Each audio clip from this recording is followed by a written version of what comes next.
호화롭고 차가운 저택에서 혼자 남겨지지 않게 해달라는 어린 소녀의 울음소리가 잠긴 문 뒤에서 울려 퍼진다. 그 도움을 요청하는 목소리를 들은 사회복지사는 완벽해 보이는 가족의 이면에 숨겨진 어두운 비밀들을 발견한다.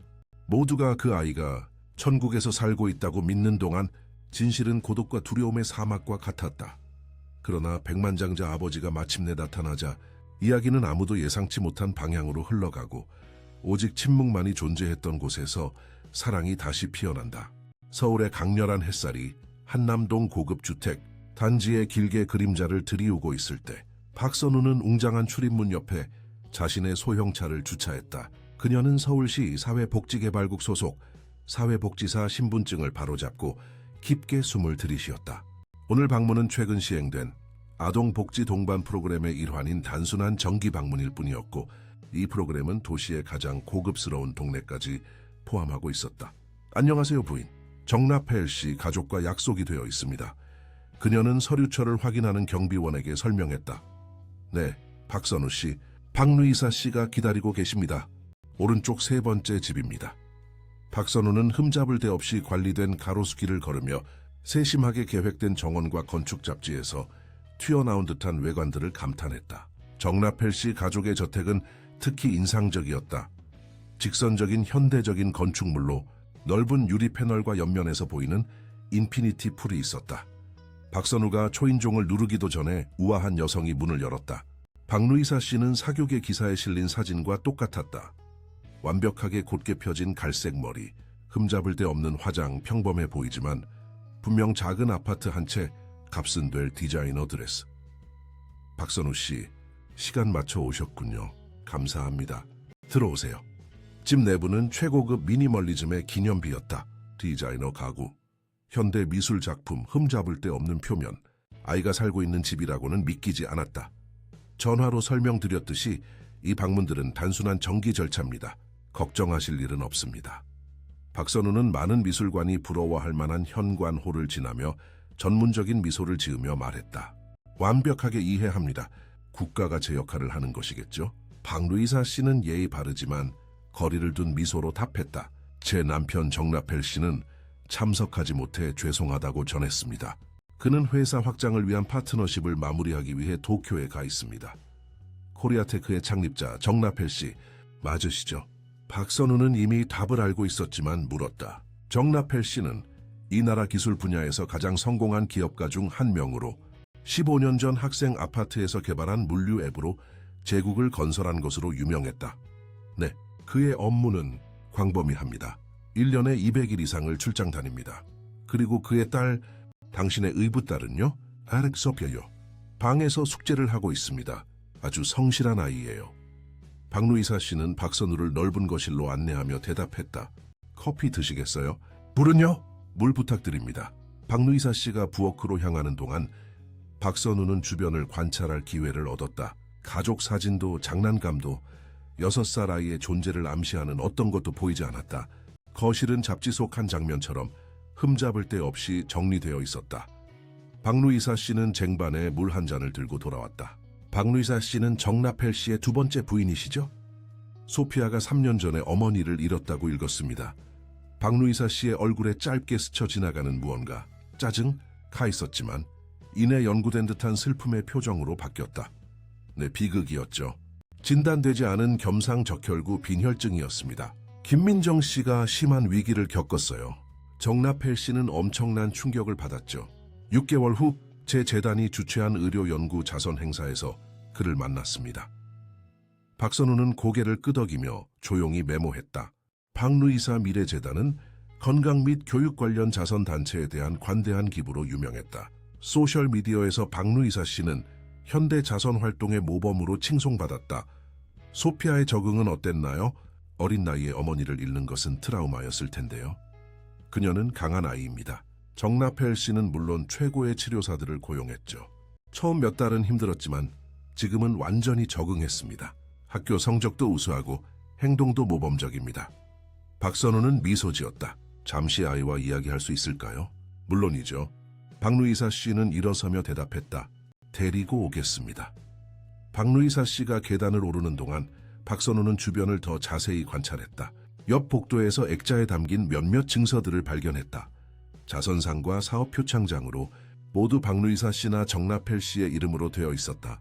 또한 현명한 훈육, 독립적인 아이 키우기와 같은 제목의 아동 교육 관련 서적들이 꽂힌 책장도 보였다. 그때 그녀는 들었다. 위층에서 들려오는 머플된 소리, 절박한 어린아이의 목소리. 제발 또 여기 혼자 두지 마세요. 제가 잘할게요. 제발 루이사 이모. 박선우는 얼어붙어 귀를 기울였다. 그 목소리는 분명히 고통스러워하는 아이의 목소리였다. 소피야, 우리 얘기했잖아. 방해받지 않고 숙제를 끝내야 해. 선생님이 오늘 네가 산만했다고 하셨어. 이게 그 결과야. 하지만 혼자 있으면 무서워요. 야발! 과장하지 마. 넌 6살이야, 2살이 아니야. 급한 일이 있으면 방에 인터폰이 있어. 1시간 뒤에 와서 네 진행 상황을 확인할게. 문이 닫히는 소리, 딸깍, 열쇠가 돌아가는 소리. 박루이사 씨의 발소리가 계단을 내려오는 것을 듣자마자 박선우는 재빨리 소파에 다시 앉았다. 심장이 격렬하게 뛰었다. 방금 들은 것은 정상적인 상황이 아니었다. 죄송합니다. 박루이사 씨는 거실로 돌아오며 완벽하게 유지된 미소로 말했다.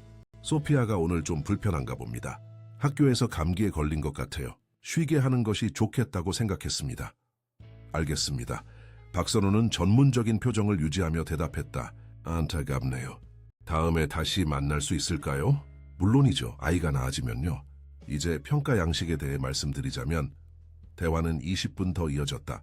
박루이사 씨는 자신의 교육 방식, 명확한 한계를 설정하는 것의 중요성, 아이들이 어릴 때부터 독립심을 배워야 하는 방식에 대해 유창하게 이야기했다. 소피아를 위한 정교한 생일 파티, 디즈니 여행, 값비싼 선물들을 보여주는 디지털 사진 앨범을 제시했다. 소피아에게 물질적으로 풍요로운 경험을 많이 제공하시는군요. 박선우는 사진을 보며 말했다. 모든 사진에서 소녀는 웃고 있었지만 그 미소에는 어딘가 이상한 점이 있었다. 눈까지 닿지 않는 무언가도. 정나펠 씨와 저는 최고를 제공해야 한다고 믿습니다. 아이의 학교는 이중 언어 학교이고 피아노, 발레, 수영 수업을 듣고 있습니다. 그리고 자유시간은요? 단순히 놀 시간은요? 박루이사 씨는 무시하는 듯한 제스처를 취했다. 자유시간이 너무 많으면 게을러집니다. 소피아는 미래를 위해 체계적인 일정을 가지고 있습니다. 세상은 경쟁적입니다, 박선우 씨. 방문이 끝났을 때 박선우는 불편한 느낌을 안고 차로 돌아왔다. 작별 인사를 할 때 2층 창문에서 작은 창백한 얼굴을 본 것 같은 느낌이 들었다. 그 얼굴은 자신이 관찰되고 있음을 알아차리자마자 빠르게 사라졌다. 다음 날 박선우는 압구정에 위치한 서울국제학교에 들어섰다. 공인사회복지사로서 그녀는 학생들의 복지에 대해 교사들과 이야기할 권한이 있었다. 김소피아요?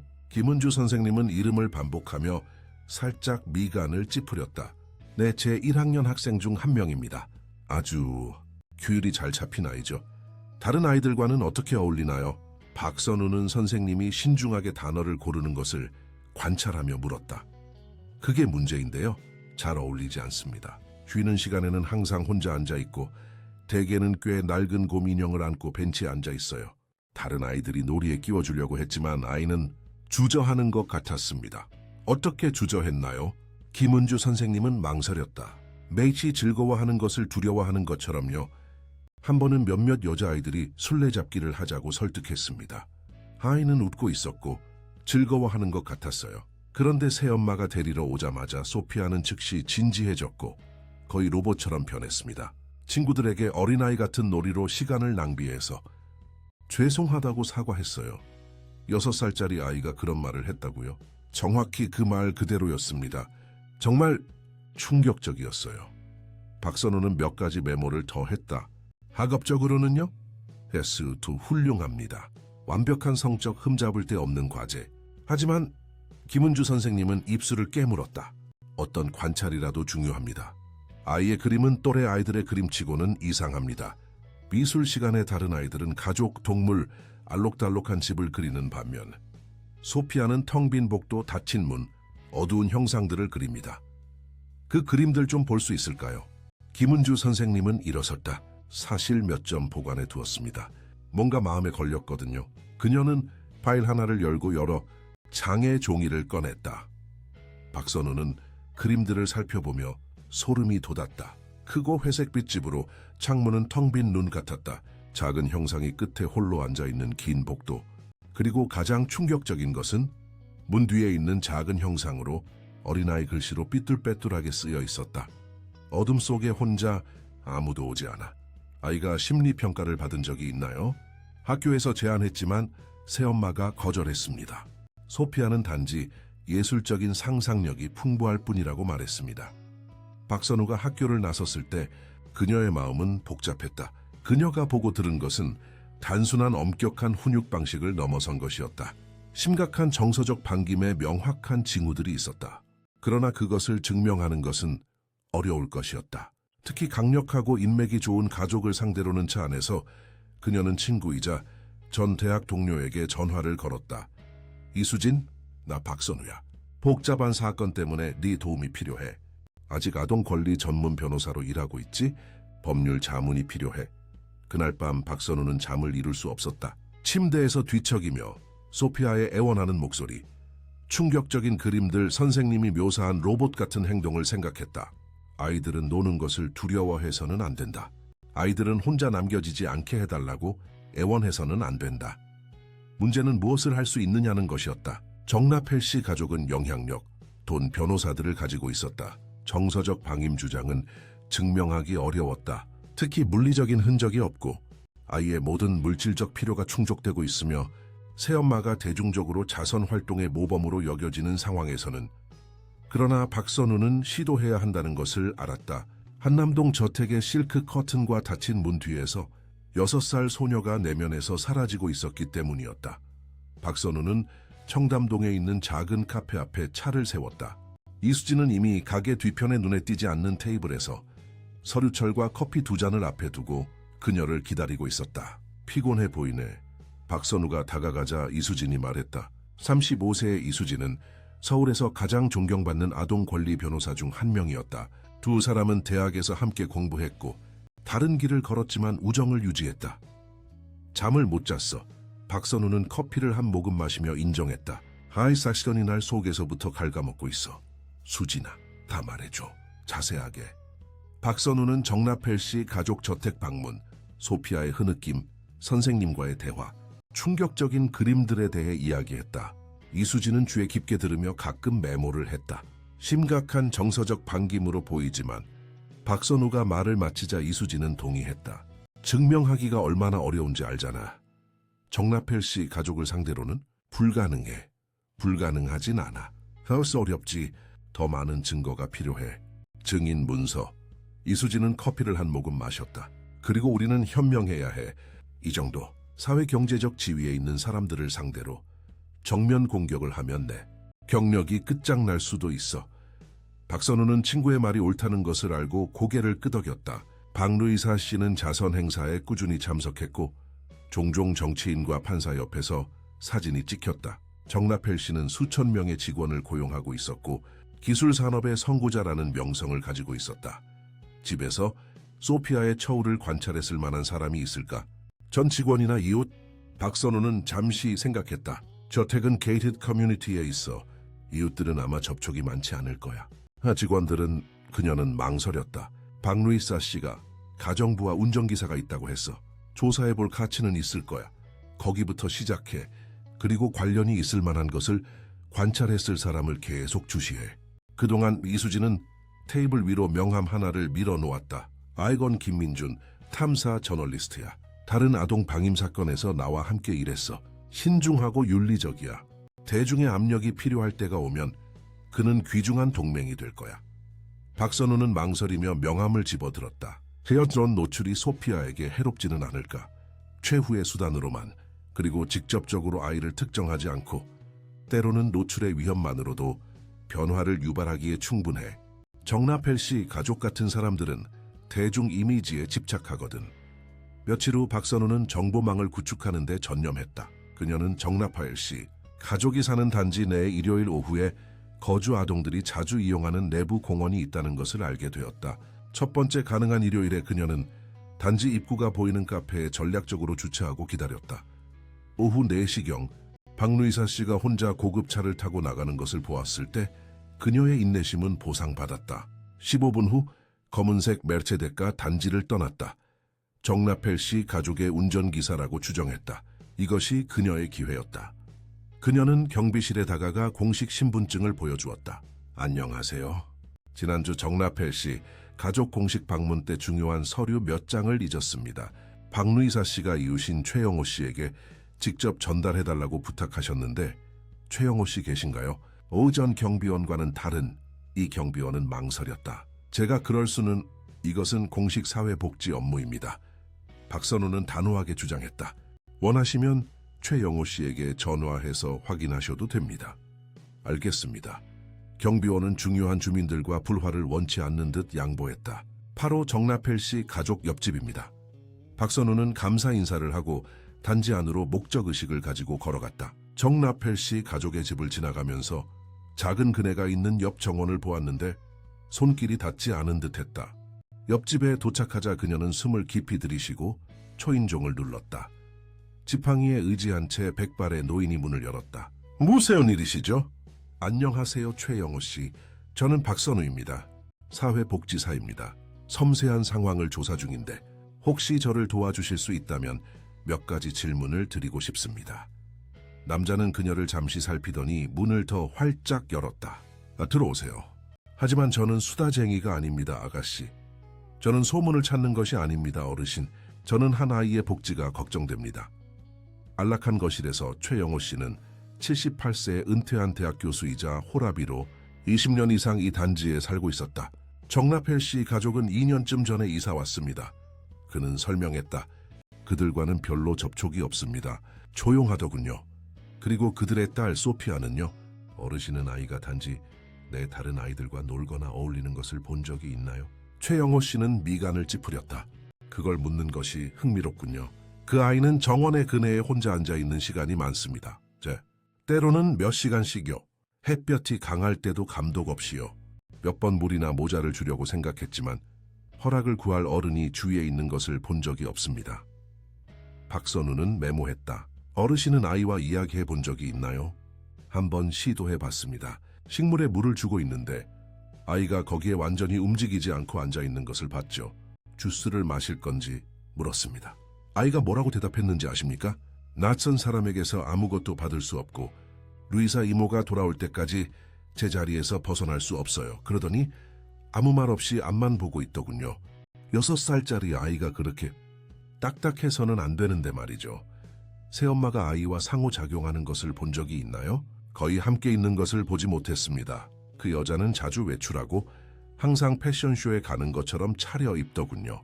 아이는 대개 가정부와 함께 있지만 가정부조차도 거리를 유지하라는 지시를 받은 것 같았습니다. 제 창문에서 관찰합니다. 제 집 2층 방들은 그들의 정원을 내려다볼 수 있습니다.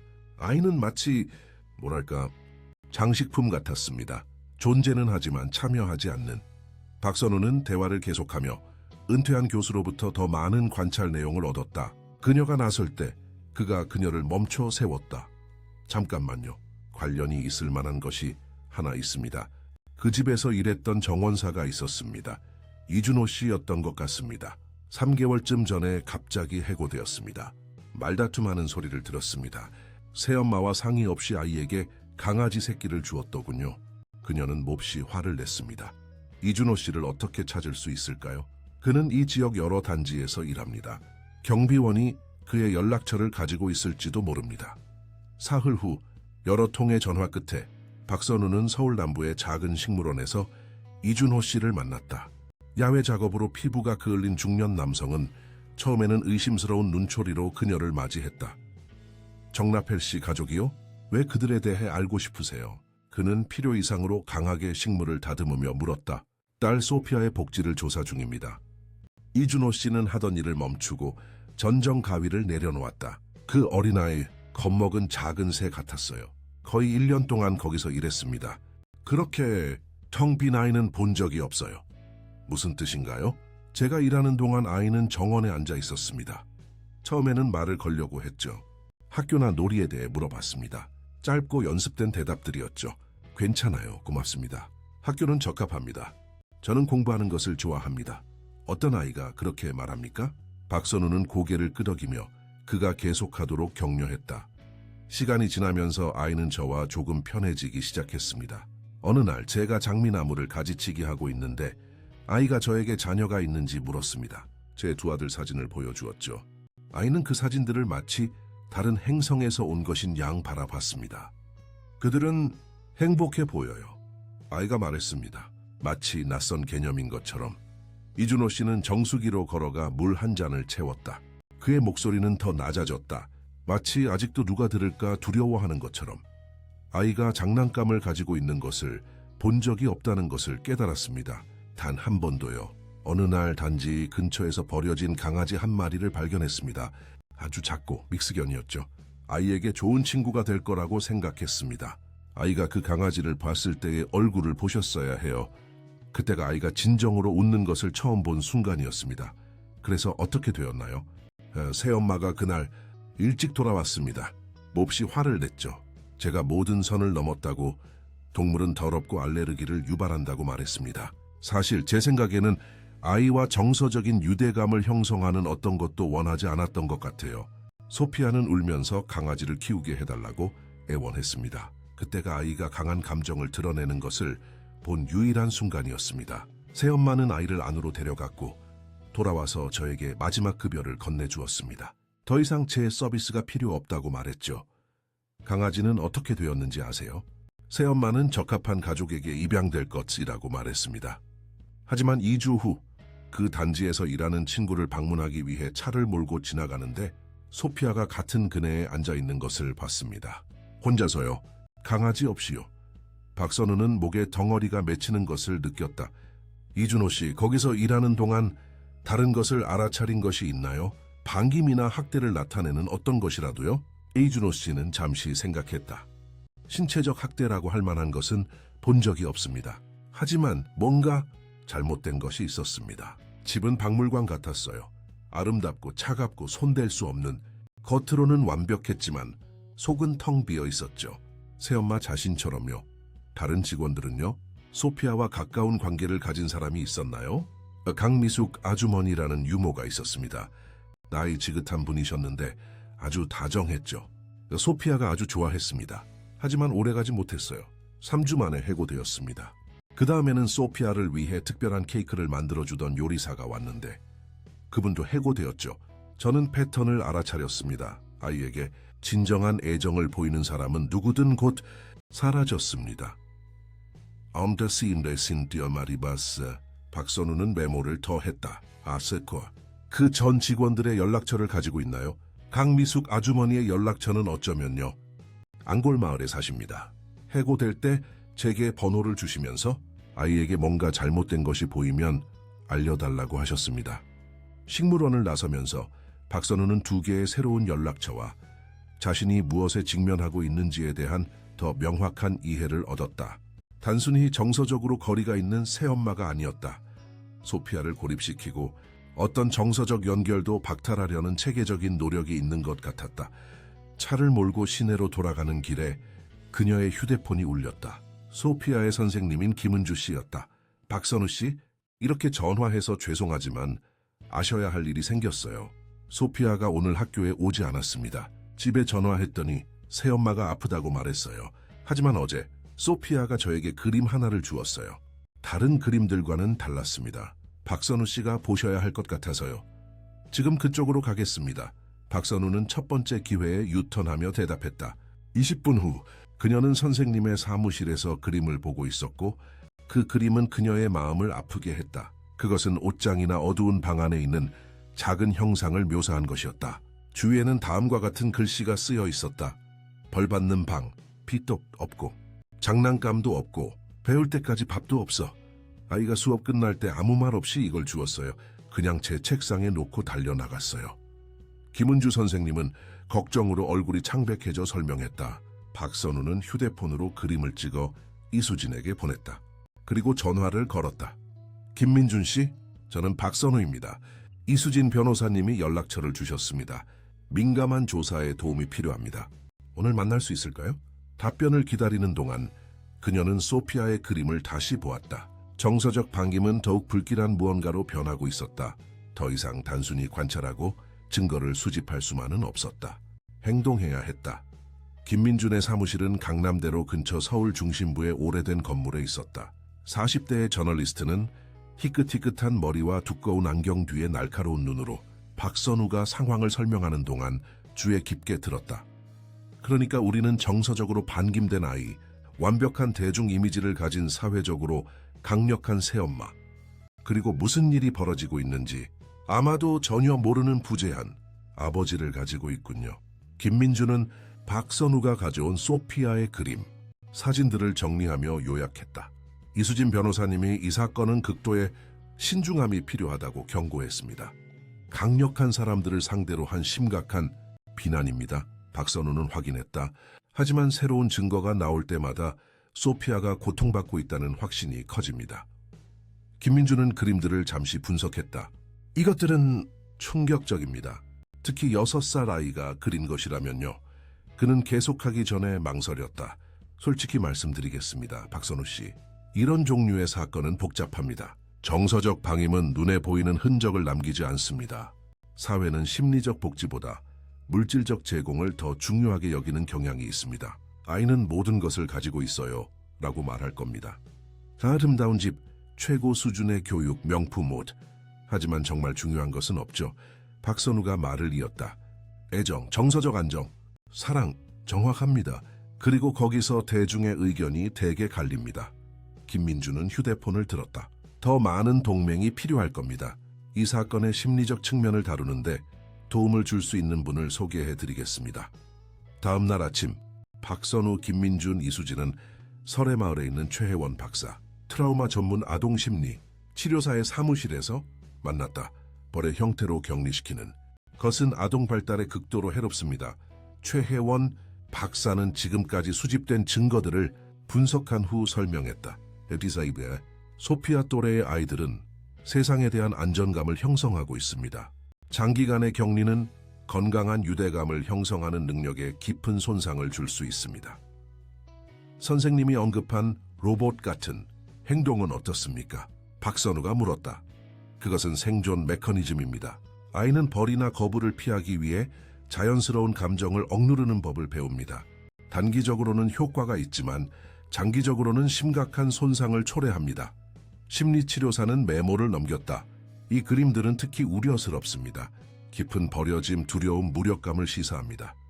확고한 사건을 구축하기 위해 무엇이 필요할까요? 허수진이 물었다.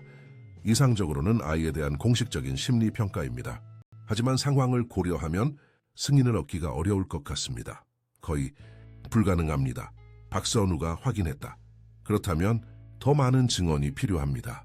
가족 역동을 직접 관찰한 사람들, 그리고 가능하다면 아이의 심리적 영향에 대한 문서, 행동 변화, 학업 저하, 스트레스에 대한 신체적 반응, 상담실을 나서면서 이제 4명의 결연한 전문가로 구성된 그룹은 행동 계획을 가지고 있었다.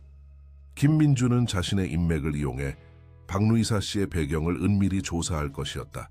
이수진은 결국 고발을 공식화하는 데 필요한 법률 문서를 준비할 것이었다. 최혜원 박사는 심리적 트라우마의 증거를 문서화하는 방법에 대한 지침을 제공할 것이었다. 그리고 박선우는 증인 찾기를 계속할 것이었다. 그녀의 첫 번째 목적지는 소피아의 전 유모였던 강미숙 씨가 소박하지만 잘 관리된 집에서 살고 있는 안골 마을이었다. 저는 3주밖에 일하지 않았습니다. 63세 노부인은 알록달록한 머그잔에 커피를 내주며 말했다. 그녀의 작은 아파트는 아이들 사진으로 장식되어 있었다. 손주들이라고 설명했다. 정라펠 씨가 박루이사 씨와 결혼한 직후에 고용되었습니다. 처음에는 꿈만 같았죠. 훌륭한 급여, 혜택, 저택에서 일하는 것. 그래서 무슨 일이 있었나요? 소피아라는 아이. 제 마음이 아팠습니다. 너무 예의 바르고 너무 조용했죠. 처음 며칠 동안은 저와 거의 말을 하지 않고 그냥 관찰만 했습니다. 점차 가까워지기 시작했죠. 한 번은 제가 아이 침대를 정리하고 있는데 아이가 저에게 도와줄 수 있는지 물었습니다. 엄마와 저는 항상 함께 정리했어요. 아이가 말했죠.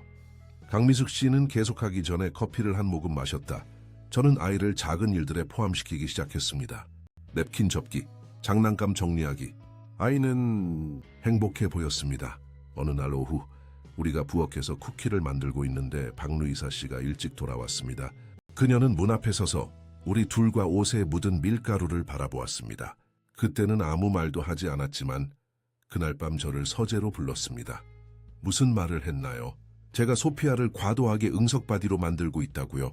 아이가 독립심을 배워야지 어른들에게 달라붙어 있으면 안 된다고요. 규칙을 정했습니다.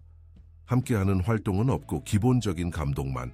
소피아는 혼자 놀고 혼자 먹고 공부 시간 동안은 방에 혼자 있어야 한다고요.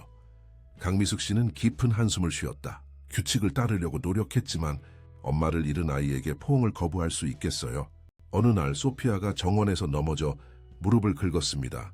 심각한 것은 아니었지만 울었죠. 저는 아이를 안아주고 상처를 닦아주고 제 손주에게 하듯이 뽀뽀를 해주었습니다. 박루이사 씨가 창문으로 그것을 보았죠. 그날 오후 해고되었습니다. 공식적인 정당화를 해줬나요? 제가 정서적으로 규율이 없고 자신의 교육 방식을 방해하고 있다고 말했습니다. 강미숙 씨는 고개를 저었다. 떠나기 전에 소피아가 달려와 저를 안았습니다. 제 귀에 속삭였죠. 제발 엄마처럼 떠나지 마세요. 그 말이 제 마음을 찢어 놓았습니다. 박루이사 씨는 아이의 팔을 잡고 조작적이라고 말했습니다. 5살짜리 아이에게요. 박선우가 메모하는 동안 강미숙 씨는 서랍으로 가서 봉투 하나를 꺼냈다. 그때부터 이걸 가지고 있었어요. 도움이 될지는 모르겠지만 그녀는 박선우에게 접힌 종이 한 장을 건넸다. 소피아가 그린 그림이었다. 손을 잡고 있는 작은 형상과 큰 형상이 하트로 둘러싸여 있었다. 위에는 어린아이 글씨로 나와 말을 낸 할머니. 이걸 제가 가져가도 될까요? 클레트워튼 물론이죠. 그리고 한 가지 더 아셔야 할 것이 있습니다. 그 집에는 이상한 루틴이 있었습니다. 소피아가 불복종할 때 그것이 컵을 엎지르거나 저녁 식사 중에 말을 하는 것 등 무엇이든 될 수 있었는데 아이를 방으로 보냈습니다. 하지만 단순한 방으로 가가 아니었습니다. 박루이사 씨는 문을 잠갔습니다. 몇 시간 동안요.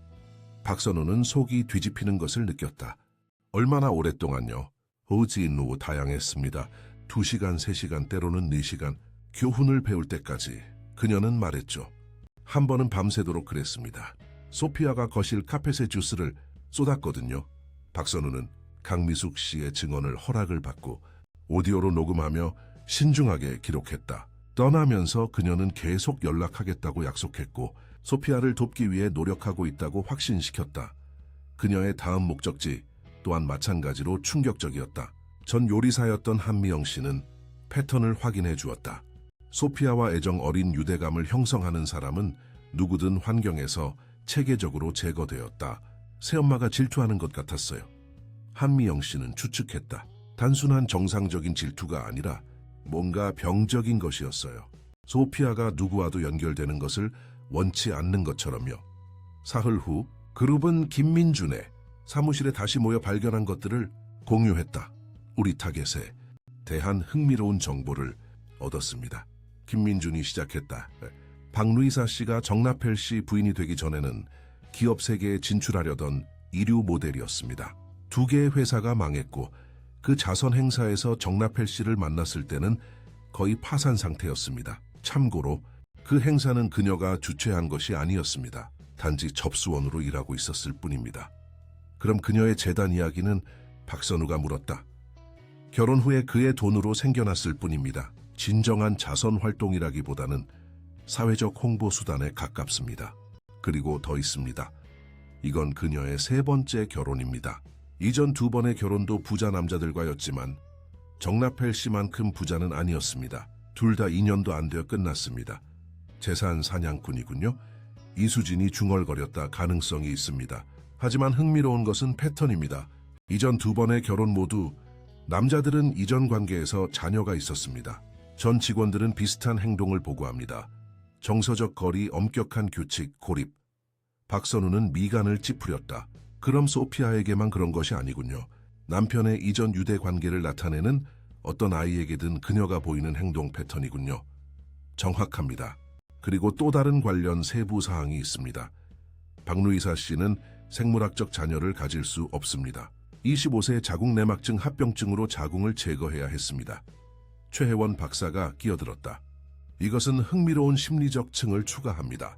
깊은 분노의 요소가 있을 수 있습니다. 자신의 자녀를 가질 수 없기에 그녀는 남편과 돌아가신 전처 사이에 지울 수 없는 유대 관계를 나타내는 다른 여자의 딸을 다루어야 하는 것이죠. 그것이 그녀가 소피아를 정서적으로 고립시키면서도 완벽한 외관을 유지하는 이유를 설명할 수 있겠군요. 이수진이 말했다. 단순히 무작위적인 잔인함이 아닙니다. 공개적으로 반김하는 것처럼 보이지 않으면서 아버지의 삶에서 아이의 중요성을 줄이려는 계산된 방법입니다. 제가 더 알아낸 것이 있습니다. 박선우는 자신의 태블릿을 보여주며 덧붙였다. 아무튼 리스타이슨 드리마카 도모운데리스웨 정나펠 씨 가족의 현재 가정부인 김정아 씨가 저와 은밀히 이야기하는 것에 동의했습니다. 소피아를 걱정하지만 일자리를 잃을까봐 두려워합니다. 오늘 아침에 이것을 저에게 보냈습니다. 태블릿에서 그룹은 소피아의 일상이라는 제목의 인쇄된 시간표 사진을 보았다. 그것은 매우 세심했고 하루의 매 시간이 엄격하게 통제되어 있었다. 공부 시간, 식사 시간 항상 혼자, 반성 시간 김정아 씨는 이것이 방에 갇히는 기간을 완곡하게 표현한 것이라고 설명했다. 자유 시간도, 놀이도, 사회적 상호작용도 없었다. 이것은 아이를 키우는 것이 아니라 로봇을 만드는 프로그램과 다름없군요. 김민주는 경악하며 말했다. 그리고 더 있습니다. 박선우는 계속했다. 김정아 씨는 소피아가 새엄마와 거의 상호작용하지 않는다고 확인했습니다. 식사는 방으로 배달됩니다. 대화도 포옹도 어떤 애정 표현도 없습니다. 의사소통은 철저히 기능적입니다. 숙제 끝냈니? 뭘 좀 정리했니? 학교에서 착하게 굴었니? 체계적인 정서적 반김입니다. 최혜원 박사는 결론지었다. 이것이 심리사회적 발달에 미치는 영향은 심각합니다. 치료에 수년이 걸릴 수 있는 손상에 대해 이야기하는 것입니다. 아버지는요? 김민준이 물었다. 그는 정말 아무것도 눈치채지 못하는 건가요? 김정아 씨에 따르면 그는 거의 집에 없습니다. 집에 있을 때는 박루이사 씨가 완벽한 연기를 연출합니다. 소피아는 웃고 학업 성취에 대해 이야기하고 완벽하게 적응한 것처럼 보이도록 지시받습니다. 이 대본에서 벗어나면 더 많은 반성 시간으로 이어집니다. 이수진은 메모를 분석했다. 정서적 방임과 의도적인 심리적 고립에 대한 강력한 사건을 가지고 있습니다. 문제는 어떻게 진행하느냐는 것입니다. 아동보호 전문기관에 공식적으로 신고하면 즉시 의심을 살 것이고 박루이사 씨는 아마 자신의 인맥을 이용해 조사를 무마할 것입니다. 아버지를 직접 만나야 합니다. 박선우가 제안했다. 정말 무슨 일이 벌어지고 있는지 모른다면 위험합니다. 김민준이 경고했다. 만약 그가 아내의 영향력 아래에 완전히 있다면 그녀에게 경고할 것이고 그녀는 소피아를 더욱 접근하기 어렵게 만들 것입니다. 하지만 그가 정말로 신경 쓰는 아버지이고 단지 자신이 없을 때 무슨 일이 일어나는지 모르는 것이라면 그것이 우리의 최선의 기회가 될 수 있습니다. 최혜원 박사가 주장했다. 그룹은 거의 1시간 동안 전략을 논의했다. 마침내 합의에 도달했다. 김민주는 기업계 인맥을 이용해 정나펠 씨의 개인 이메일을 얻을 것이었다. 가장 중요한 그림들, 강미숙 씨의 증언, 시간표 사진 등 선별된 증거들을 직접적인 비난 없이 우려를 설명하는 신중하게 작성된 편지와 함께 보낼 것이었다. 사흘 후 박선우는 자신의 작은 아파트에서 다른 사건들의 보고서를 수정하고 있을 때 전화가 울렸다. 모르는 번호였다.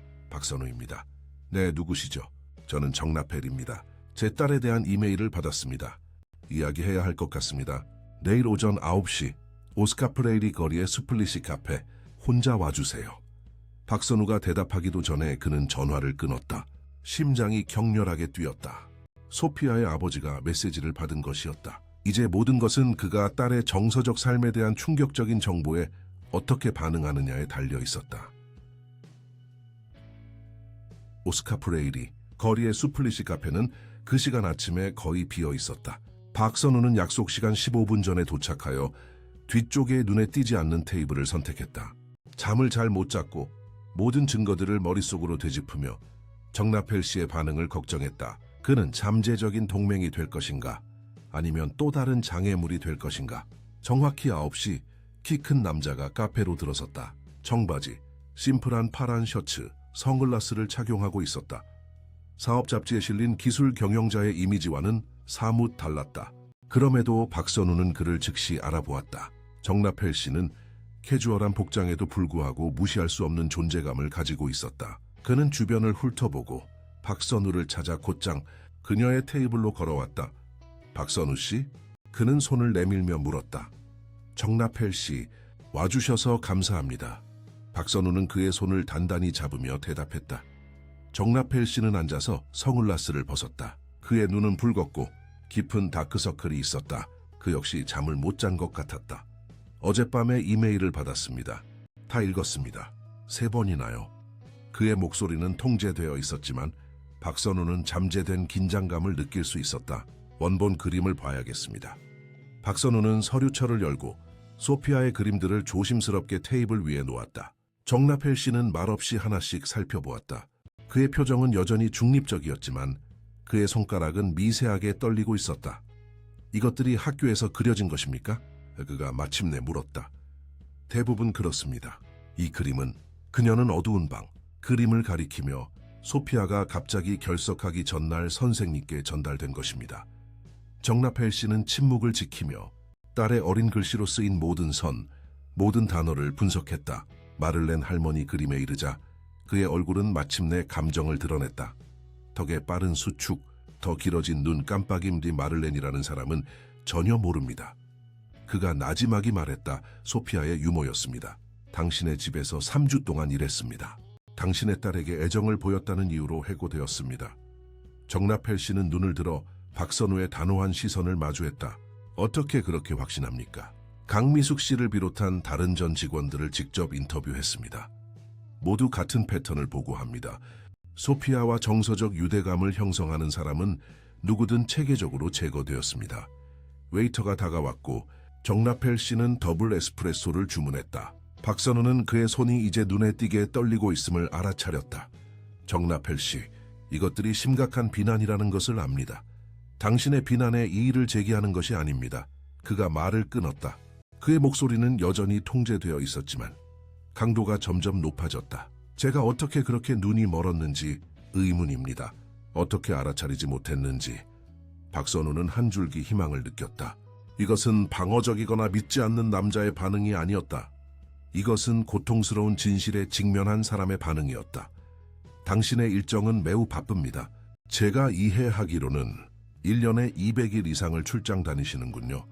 작년에는 237일이었습니다. 그가 씁쓸하게 정정했다. 국제 확장, 새로운 시장, 전략적 파트너십, 항상 멀리 떨어져 있어야 할 완벽하게 논리적인 이유가 있었습니다. 커피가 도착했고 정나펠 씨는 한 모금 마신 후 계속했다. 집에 있을 때 소피아는 괜찮아 보였습니다. 조용하고 예의 바른 것은 물론이지만 저는 그것이 성격이라고 생각했습니다. 박루이사 씨는 항상 아이가 본래 내성적이라고 말했죠. 그들 사이의 상호작용은요? 무엇을 관찰하셨나요? 정나펠 씨는 미간을 찌푸리며 생각했다. 이제 당신이 언급하니 형식적이었습니다. 구조화되어 있었죠. 자발적인 애정 표현은 본 적이 없습니다. 하지만 박루이사 씨는 소피아의 정서적 공간을 존중하고 아이가 어머니에 대한 슬픔을 처리하도록 허용하고 있다고 설명했습니다. 정나펠 씨, 아이의 그림들이 보여주는 것은 건강하게 슬픔을 처리하는 아이가 아닙니다. 깊이 고립되고 정서적으로 반김된 아이입니다. 정나펠 씨는 눈에 띄게 혼란스러워하며 머리카락을 쓸어 넘겼다. 아이들이 방에 갇히는 기간에 대해 언급했습니까? 그 벌들에 대해요? 저에게 직접적으로는 전혀 하지 않았습니다. 하지만 전 직원들이 확인했습니다. 방에 혼자 갇혀 있는 장기간의 기간, 자극 없이, 위로 없이요. 전문가들이 아동 발달에 극도로 해롭다고 여기는 벌의 한 형태입니다. 세상에, 정나펠 씨는 그림들을 다시 보며 중얼거렸다. 소피아는 한 번도 그런 말을 한 적이 없습니다. 불평한 적도 없고요. 정서적 방임 상황에 있는 아이들은 종종 불평하지 않습니다. 그들은 적응하고 자신의 필요를 억누르고 어른들이 기대하는 대로 행동합니다. 그것은 생존 메커니즘입니다. 정나펠 씨는 몇 분 동안 말없이 그림들을 다시 넘겼다. 박선우는 인내심을 가지고 기다렸다. 마침내 그가 그녀를 바라보았다. 이제 어떻게 해야 합니까? 가장 먼저 소피아에 대한 독립적인 심리평가입니다. 우리는 이미 이 사건에 익숙한 훌륭한 전문가 최혜원 박사를 알고 있습니다. 그 다음은요? 그것은 평가 결과와 앞으로 당신 자신의 관찰에 달려 있을 것입니다. 정라펠 씨, 현재 상황은 당신 딸의 정서적 복지를 위해 지속 불가능합니다. 상당한 변화가 필요할 것입니다. 정라펠 씨는 천천히 고개를 끄덕였다. 알겠습니다. 제 일정을 재조정하겠습니다. 출장을 취소하겠습니다. 더 많이 참석하겠습니다. 그것이 훌륭한 첫걸음이 될 것입니다. 박루이사 씨에 대해서는 제가 그녀와 대결해야 할까요? 박선우는 망설였다.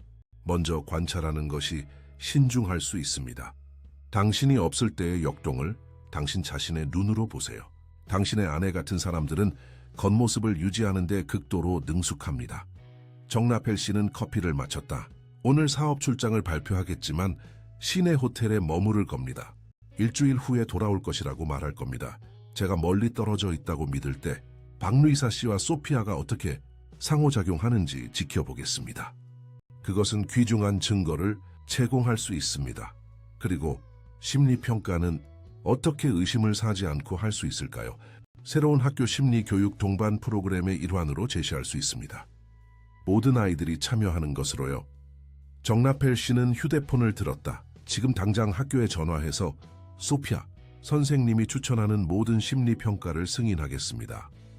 그가 테이블에서 떨어져 전화 통화를 하는 동안 박선우는 이수진, 김민준, 최혜원 박사에게 빠른 메시지를 보내 긍정적인 발전에 대해 업데이트했다.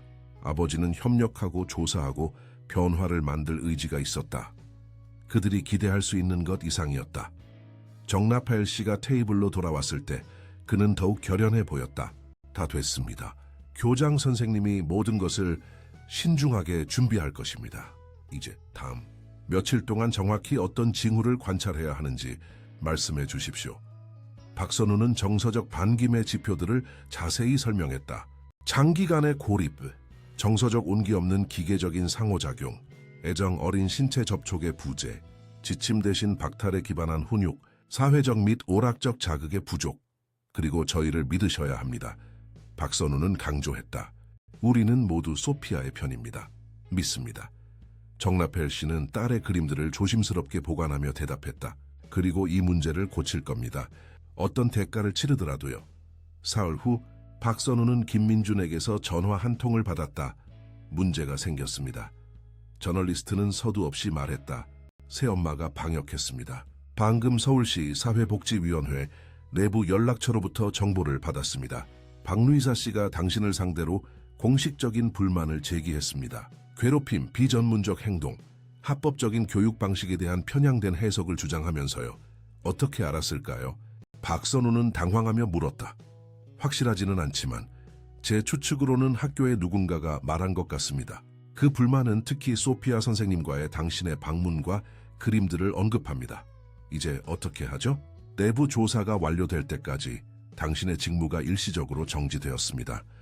박선우는 속이 가라앉는 것을 느꼈다. 그녀가 저를 소피아에게서 떼어내려고 하는군요. 정확합니다. 그리고 그것뿐만이 아닙니다. 박루이사 씨는 자신의 사회적 영향력을 사용하고 있습니다. 이미 3개의 아동보호단체에 상당한 기부를 했고 자신을 아동복지의 옹호자로 포지셔닝하고 있습니다. 어떤 비난으로부터도 자신을 보호할 수 있는 대중적 서사를 구축하고 있습니다. 정라펠 씨는요? 그가 이걸 아나요? 아직 그와 연락이 닿지 않았습니다. 계획에 따르면 그는 내일까지 출장 중이어야 합니다. 다음 날 박선우는 공식적으로 직무 정지 통보를 받았다. 편지에는 심각한 직무 태만 의혹과 엄격하지만 합법적인 교육 방식에 대한 잘못된 해석이 언급되어 있었다. 그 문구는 박루이사 씨가 불만 제기 시 사용했던 것과 거의 동일했다. 그녀가 부서 내에 인맥이 있다는 명확한 신호였다. 자신의 아파트에 앉아 사건 서류에 둘러싸여 공식적으로 아무것도 할 수 없게 된 박선우는 무력감을 느꼈다. 그녀의 경력은 위험에 처했지만 더 중요한 것은 소피아가 여전히 끔찍한 상황에 처해 있다는 것이었다. 전화가 울렸다. 모르는 번호였다. 여보세요? 박선우 씨, 정라펠입니다. 당장 만나야겠습니다. 증거가 있습니다. 1시간 후 그들은 같은 카페에서 다시 만났다. 정라펠 씨는 변해 보였다. 통제된 외모는 억눌린 분노로 바뀌어 있었다. 그의 태블릿에서 그는 박루이사 씨 몰래 집에 설치한 보안 카메라를 이용해 지난 며칠 동안 비밀리에 녹화한 영상들을 박선우에게 보여주었다. 영상들은 충격적이었다. 소피아가 몇 시간 동안 완전히 무시당하는 모습, 박루이사 씨가 가구처럼 그녀 옆을 지나가는 모습, 아이가 방에서 혼자 밥을 먹는 동안 새엄마는 거실에서 친구들을 접대하는 모습, 그리고 최악은 소피아가 방에 혼자 남겨지지 않게 해달라고 애원하는 모습, 새엄에게 끌려가는 모습, 그리고 자물쇠가 돌아가는 틀림없는 소리였다. 이것은 심리적 고문입니다. 정나파엘 씨는 분노로 목소리가 떨리며 말했다. 제 딸은 제가 세상 반대편에서 제국을 건설하는 동안 정서적 사막에서 살고 있었습니다. 제가 직무 정지되었다는 소식을 들었습니다. 박선우가 말했다. 박루이사 씨가 우리의 조사를 알아차렸습니다. 그녀는 우리가 생각했던 것보다 영리합니다. 정나펠 씨가 인정했다. 하지만 제가 더 영리합니다. 이미 변호사들을 고용했습니다. 즉시 이혼 절차를 시작하고 소피아에 대한 완전한 양육권을 요청할 겁니다. 훌륭하지만 그녀는 싸울 겁니다. 대중 이미지가 그녀에게 유리합니다. 그건 저에게 맡기십시오. 정나펠 씨는 차가운 결단력으로 대답했다. 그녀가 상상조차 못할 자원들이 제게 있습니다. 그리고 더 중요한 것은 제 편에 진실이 있습니다. 어떤 대가를 치르더라도 제 딸을 보호할 겁니다. 카페를 나서면서 박선우는 이수진에게서 메시지를 받았다. 긴급, 박루이사 씨가 소피아를 해외로 데려갈 계획입니다. 일요일로 깜짝 스위스 휴가가 예정되어 있습니다. 지금 당장 행동해야 합니다. 시간이 촉박했다. 소피아의 복지를 위한 싸움은 이제 막 시작되었고 판도는 이보다 더 높을 수 없었다. 박준영 변호사, 서울에서 가장 유명한 가족법 변호사 중 한 명의 사무실은 금요일 아침에 사람들로 가득했다. 정나펠 씨는 회의 테이블 상석에 앉아 있었고 박선우, 이수진, 김민준, 최혜원 박사는 다른 자리에 앉아 있었다. 테이블 중앙에는 노트북이 정나펠 씨의 비밀 카메라로 촬영된 영상들을 보여주고 있었다. 이것은 긴급 보호 명령 신청에 충분합니다. 박준영 변호사는 자료를 검토한 후 단언했다. 당신의 인지 없이 아이를 해외로 데려가려는 시도와 이 정서적 반김 증거들이 결합되어 우리에게 확고한 근거를 제공합니다. 문제는 시간입니다. 이수진이 경고했다. 오늘은 금요일이고 비행은 일요일로 예정되어 있습니다. 사법 시스템은 속도가 빠르기로 유명하지 않습니다. 오늘 당장 만날 수 있는 당직 판사가 있습니다. 박준영 변호사가 대답했다. 예비 심리 보고서가 필요할 겁니다. 최혜원 박사님, 아동심리치료사는 고개를 끄덕였다. 그림, 영상, 전 직원들의 증언을 바탕으로 분석을 준비할 수 있습니다. 직접적인 평가를 대체할 수는 없지만 소피아의 심리정서적 발달에 대한 시급한 위험을 강조할 것입니다. 제 직무 정지는 어떻게 되나요? 박선우가 물었다. 공식적으로 행동할 능력을 제안합니다. 사실 그것이 장점이 될 수도 있습니다. 김민준이 제안했다. 박루이사 씨는 당신을 무력화시켰다고 믿고 있을 겁니다. 이렇게 빠른 방역을 예상하지 못할 겁니다. 조용히 있던 정나파엘 씨가 마침내 입을 열었다. 제대로 하고 싶습니다. 불필요한 스캔들이나 언론 노출 없이요. 소피아는 이미 충분한 트라우마를 겪었습니다. 전적으로 동의합니다. 최혜원 박사가 대답했다. 우선순위는 아이의 복지이지 새엄마를 처벌하는 것이 아닙니다. 아무리 그녀가 마땅히 받아야 할지라도요. 그럼 행동 계획을 세워봅시다. 박준영 변호사는 서류들을 정리하며 제안했다. 첫째, 소피아가 사법당국의 허가 없이 출국하는 것을 막는 보호명령. 둘째, 완전한 심리평가가 있을 때까지 정나펠 씨에게 독점적인 임시 양육권 요청. 셋째, 조사가 진행되는 동안 박루이사 씨가 소피아와 감독 없는 접촉을 하는 것을 금지하는 접근 금지 명령. 그것이 그녀를 놀라게 하지 않을까요? 김민준이 물었다. 그녀가 여행을 앞당기려고 할 수도 있습니다. 그래서 병행 전략이 필요합니다. 정나펠 씨는 휴대폰을 보여주며 대답했다. 방금 박루이사 씨에게 메시지를 보냈습니다. 제 출장이 3일 더 연장되었다고 말이죠. 또한 오늘 밤 도착할 소피아를 위한 특별한 선물을 보냈다고 언급했습니다. 아이가 정말 갖고 싶어 했던 것이라고요. 의심 없이 기대를 하게 만드는군요. 박선우가 이해했다. 정확합니다.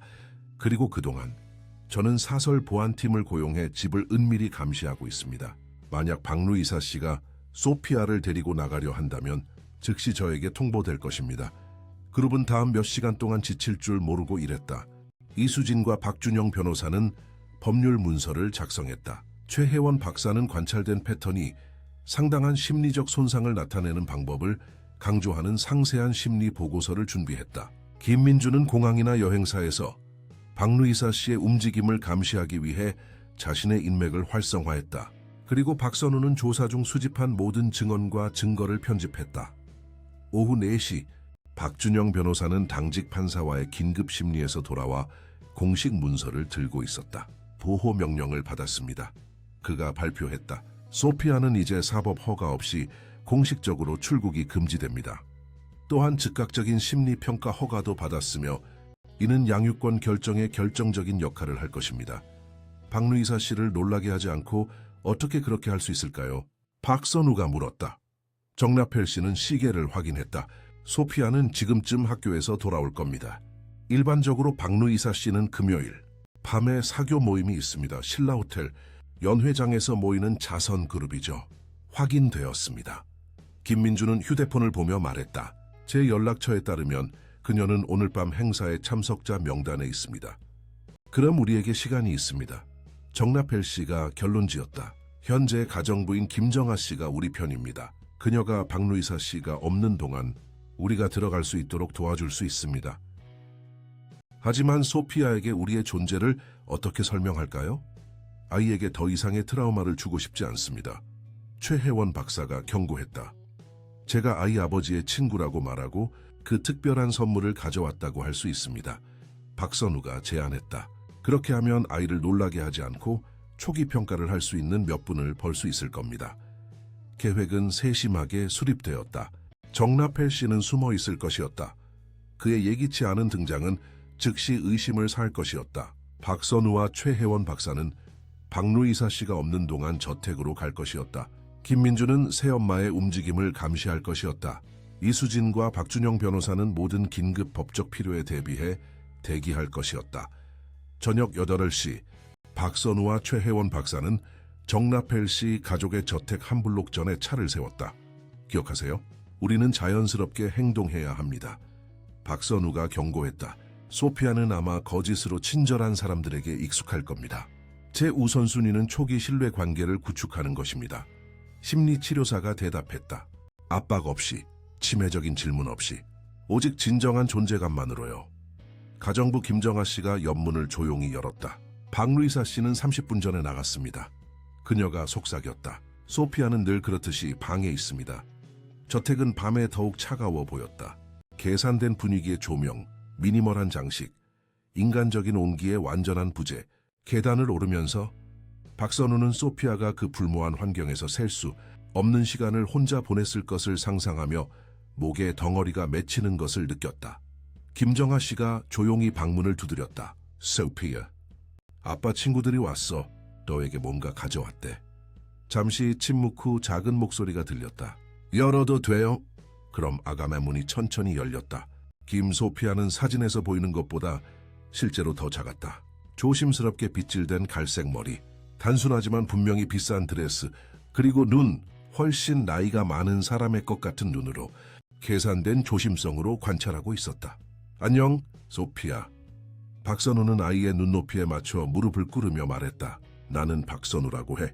내 아빠 친구야. 소피아는 잠시 그녀의 얼굴을 살폈다. 아빠는 출장 중이에요. 그래, 맞아. 하지만 아빠가 너를 위해 특별한 것을 가져오라고 부탁했어. 최혜원 박사가 부드럽게 다가가며 알록달록한 상자를 들고 있었다. 안녕, 소피아. 나는 최혜원이라고 해. 내 아빠가 네가 이걸 좋아할 거라고 말했어. 소피아는 호기심과 불신이 섞인 표정으로 상자를 바라보았다. 6살, 아이가 선물을 받았을 때 보이는 흔치 않은 반응이었다. 지금 열어도 돼요? 그녀는 열정 없이 마치 절차를 확인하는 것처럼 물었다. 물론이지. 박선우가 대답했다. 렛츠 컷이니까. 소피아는 세심하게 리본을 풀고 상자를 열었다.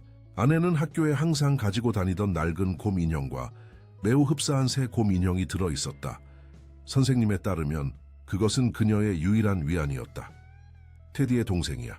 박선우는 부드럽게 설명했다. 내 아빠가 테디가 외로워할 수도 있다고 말했어. 마치 단단한 벽에 작은 틈이 열린 것 같았다. 소피아의 눈이 잠시 빛났고 작은 손으로 새 곰 인형을 경건하게 잡았다. 테디는 다시는 혼자 아니에요. 그녀는 갑자기 더 어린아이 같은 더 취약한 목소리로 물었다. 다시는 없을 거야. 박선우는 자신의 눈에도 눈물이 맺히는 것을 느끼며 약속했다. 소피아. 최혜원 박사가 부드럽게 물었다. 테디도 만날 수 있을까? 아이는 망설이다가 고개를 끄덕였다. 완벽하게 정리된 침대로 가서 베개 밑에 숨겨진 낡은 곰 인형을 꺼냈다. 새 인형과 함께 앉고 마치 오랜 친구들을 소개하는 것처럼 보였다. 소피아. 박선우가 조심스럽게 물었다. 네 방을 좀 보여줄래? 아주 예쁜 곳 같아. 그것은 부드러운 평가 전술이었다.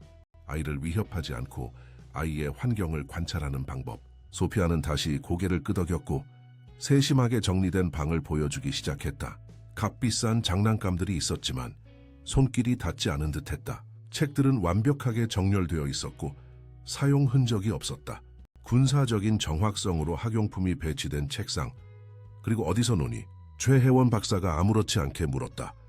소피아는 진정한 혼란에 빠진 표정으로 그녀를 바라보았다. 놀라요? 공부하거나 잠을 자지 않을 때 말이야. 아이는 마치 낯선 개념을 해독하려는 듯 살짝 미간을 찌푸렸다. 저는 피아노 연습을 하고요. 그리고 고급 수학 문제를 풀어요. 그리고 집에 있을 때 누구와 이야기하니? 소피아는 팔에 안고 있는 두 곰 인형을 바라보았다. 테디랑요. 그녀는 작은 목소리로 대답했다. 하지만 우리 둘이 있을 때만요. 루이사 이모는 장난감이랑 이야기하는 건 아기들이나 하는 짓이라고 했어요. 박선우는 최혜원 박사와 의미심장한 눈빛을 교환했다. 심리치료사는 조용히 고개를 끄덕였다. 필요한 모든 확인을 얻고 있었다. 소피아. 박선우가 부드럽게 물었다. 여기 방에 혼자 있는 시간이 많니? 아이는 눈에 띄게 경직되었다. 루이사 이모의 교육 방식에 대해 낯선 사람에게 말해서는 안 돼요. 암기된 답변은 소피아가 자발적으로 말할 수 있었던 어떤 것보다 더 많은 것을 드러냈다. 6살 아이가 교육 방식과 같은 표현을 자연스럽게 사용하지는 않을 것이었다. 괜찮아. 최혜원 박사가 안심시켰다. 말하고 싶지 않으면 말하지 않아도 돼. 그 순간 박선우의 휴대폰이 진동했다. 김민준으로부터의 메시지였다. 박루이사 씨가 행사에서 일찍 나왔습니다. 집으로 돌아오는 중입니다. 도착 예정 시간 15분. 소피아. 박선우는 내면의 경고에도 불구하고 목소리를 침착하게 유지하며 말했다. 이제 가야 해. 하지만 네 아빠가 널 그리워하고 곧 돌아올 거라고 말하고 싶었어. 정말요? 소피아는 목소리에 드물게 감정이 드러나며 물었다. 정말이야. 박선우가 약속했다. 그들이 떠날 준비를 할 때 소피아는 예상치 못한 행동을 했다. 다가와 박선우에게 새 곰 인형을 내밀었다. 잠시 이것 좀 맡아줄 수 있어요? 그녀는 작은 목소리로 물었다. 루이사 이모는 자기가 고르지 않은 새 장난감은 싫어해요. 박선우의 마음이 아팠다. 그럼 아가, 네가 가질 수 있을 때까지 잘 보관해 줄게. 서둘러 계단을 내려가면서 박선우와 최혜원 박사는 김정아 씨에게 작별 인사를 하고 연문으로 나섰다. 바로 그때 주차장에 차의 불빛이 보였다. 차 안에서 최혜원 박사는 눈에 띄게 흔들렸다. 16년간 임상 진료를 했지만 이렇게 명확한 체계적인 정서적 방임 사례는 거의 본 적이 없습니다. 그 아이는 어떤 진정한 정서적 연결도 세심하게 박탈당하고 있습니다. 박선우는 빠르게 운전하며 백미러를 확인하여 미행당하지 않는지 확인했다. 아이는 너무 억제되어 보였어요. 마치 어떤 감정을 느끼는 것을 두려워하는 것처럼요. 정확히 그렇습니다. 아이는 그 환경에서 살아남기 위해 자신의 정서적 필요를 억누르는 법을 배웠습니다. 장기적으로는 심각한 성격 장애, 유대감 형성의 어려움, 만성 우울증으로 이어질 수 있습니다. 끝차에 블루투스에 연결된 전화로 정라파엘 씨는 초조하게 보고를 기다리고 있었다. 아이는 어떻습니까? 그는 긴장된 목소리로 물었다. 신체적으로는 잘 돌보아졌지만 정서적으로는 심각하게 반김되었습니다. 최혜원 박사가 솔직하게 대답했다. 정라펠 씨, 당신의 딸은 거의 완전한 애정 결핍 상태에 있습니다. 즉각적인 개입이 필요합니다. 판사가 대기 중입니다. 정라펠 씨가 알렸다. 당신의 보고서와 함께 오늘 밤 임시 양육권을 얻을 수 있을 겁니다. 그 다음은요? 그 다음에는 제가 내일 아침 예기치 않게 출장해서 돌아온 것처럼 나타날 겁니다. 필요하다면 법원 명령과 경찰 동행과 함께요. 소피아는 저와 함께 갈 겁니다. 어디로요? 박선우가 물었다. 제주도에 집이 있습니다. 외딴 곳이고 안전합니다. 제 여동생 정지혜 씨가 지금 서울로 오고 있습니다. 그녀는 초등학교 선생님이고 소피아를 매우 좋아합니다. 필요한 만큼 우리와 함께 있을 겁니다. 좋은 계획입니다. 최혜원 박사가 승인했다. 평온한 환경에서 진정으로 아끼는 사람들과 함께하는 것이 정서적 회복의 시작에 매우 중요할 것입니다. 박루이사 씨는요? 박선우가 물었다. 전화선에는 무거운 침묵이 흘렀다. 정나펠 씨가 다시 말했을 때 그의 목소리에는 차갑고 억눌린 분노가 실려 있었다. 제 변호사들이 이미 이혼 서류를 준비했습니다. 양육권 명령과 동시에 전달될 겁니다. 나머지는 그녀가 뿌린 대로 거둘 겁니다. 다음 날 아침 7시 30분 계획이 실행되었다. 정나펠 씨는 박준영 변호사와 사법관리와 동행하여 정나펠 씨 가족의 저택에 도착했다. 박선우, 김민준, 최혜원 박사는 근처 차에서 대기하며 필요할 경우 지원할 준비를 마쳤다. 이어지는 상황은 김민준의 말에 따르면 외과적으로 정확한 작전이었다. 사법관리는 서류들을 제시했다. 임시 양육권 명령, 소피아의 출국을 막는 보호 명령, 정나펠 씨가 즉시 딸을 거주지에서 데려갈 권한을 부여하는 영장. 완전히 불시에 잡힌 박루이사 씨는 분노의 폭발과 조작 시도 사이를 오갔다. 이건 말도 안 돼요. 오해예요. 라펠, 자기 우리 문명적으로 이야기할 수 있잖아요. 그러나 정나펠 씨는 흔들리지 않았다. 박루이사 씨가 상황의 법적 측면에 의해 제지되는 동안 그는 소피아의 방으로 계단을 올라갔다. 관찰 위치에서 박선우는 집 안에서 무슨 일이 일어나는지 볼 수 없었지만 김민주는 은밀한 장비를 사용하여 오디오를 포착할 수 있었다. 아빠? 소피아의 작고 믿을 수 없는 목소리가 그들이 들은 첫 번째 소리였다. 정말 돌아왔어요? 돌아왔어, 내 사랑. 그리고 이거 알아? 우리 둘만 특별한 여행을 갈 거야. 루이사 이모는요? 이번에는 오지 않을 거야. 잠시 멈춤이 있었고 소피아의 목소리는 거의 들리지 않았다. 그럼 나중에 이모가 저한테 화낼 거예요? 정나펠 씨의 대답은 억눌린 감정으로 가득했다. 아니, 아가. 다시는 그런 걱정할 필요 없을 거야. 아빠가 약속할게. 40분 후 정나펠 씨의 차가 저택 문을 나섰다. 뒷좌석에서 소피아는 창밖을 내다보며 테디를 안고 지난 2년간 살았던 집을 뒤로 했다. 그녀의 얼굴에는 박선우가 즉시 알아차린 표정이 있었다. 좋은 일이 정말로 일어나고 있다고 믿기를 두려워하는 사람의 조심스러운 희망. 정나펠 씨의 제주도 집은 한남동 저택과는 완전히 반대였다. 바다를 향한 넓은 창문, 자연 목재, 무성한 정원으로 꾸며진 현대적인 라스틱 스타일로 지어진 이 집은 소피아가 이전에 살던 차가운 집과는 극명한 대조를 이루는 아늑함을 전했다. 박선우는 조심스럽게 공간을 탐색하는 소녀를 지켜보았다. 여전히 낡은 곰 인형을 꽉 쥐고 있었다. 소피아가 새엄마의 집에서 극적으로 옮겨진 지 3일째였고 사회복지사는 전환을 돕기 위해 초대되었다. 아직 말수가 아주 적습니다. 정나펠 씨는 베란다에서 커피를 따르며 유리문 너머 소피아를 지켜보며 말했다. 그녀는 거실 소파에 앉아 정지혜 씨가 가져온 아동 도서를 조심스럽게 넘기고 있었다. 그리고 항상 잘하고 있는지 묻습니다. 마치 단순히 아이로 있는 데에도 올바른 방식이 있는 것처럼요. 시간이 걸릴 겁니다. 박선우가 부드럽게 대답했다. 아이는 자신의 감정, 욕망, 개성을 억누르는 법을 배우며 수년을 보냈습니다. 하룻밤 사이에 자신을 표현하는 것이 안전하다고 느끼지 못할 겁니다. 정나펠 씨는 고개를 끄덕였고 그의 얼굴에는 죄책감이 역력했다. 어나머레리, 제가 더 일찍 알아차렸어야 했습니다. 모든 징후가 거기 있었는데 죄책감은 지금 누구에게도 도움이 되지 않습니다. 정지혜 씨가 베란다에 합류하며 끼어들었다. 그녀는 40대 초반의 여성으로 정나펠 씨와 같은 갈색 눈동자를 가지고 있었지만 그가 최근에야 다시 발견하기 시작한 따뜻한 에너지를 가지고 있었다. 중요한 것은 지금 당신이 무엇을 하고 있느냐는 것입니다. 박선우는 동의했다. 일상은 어땠나요?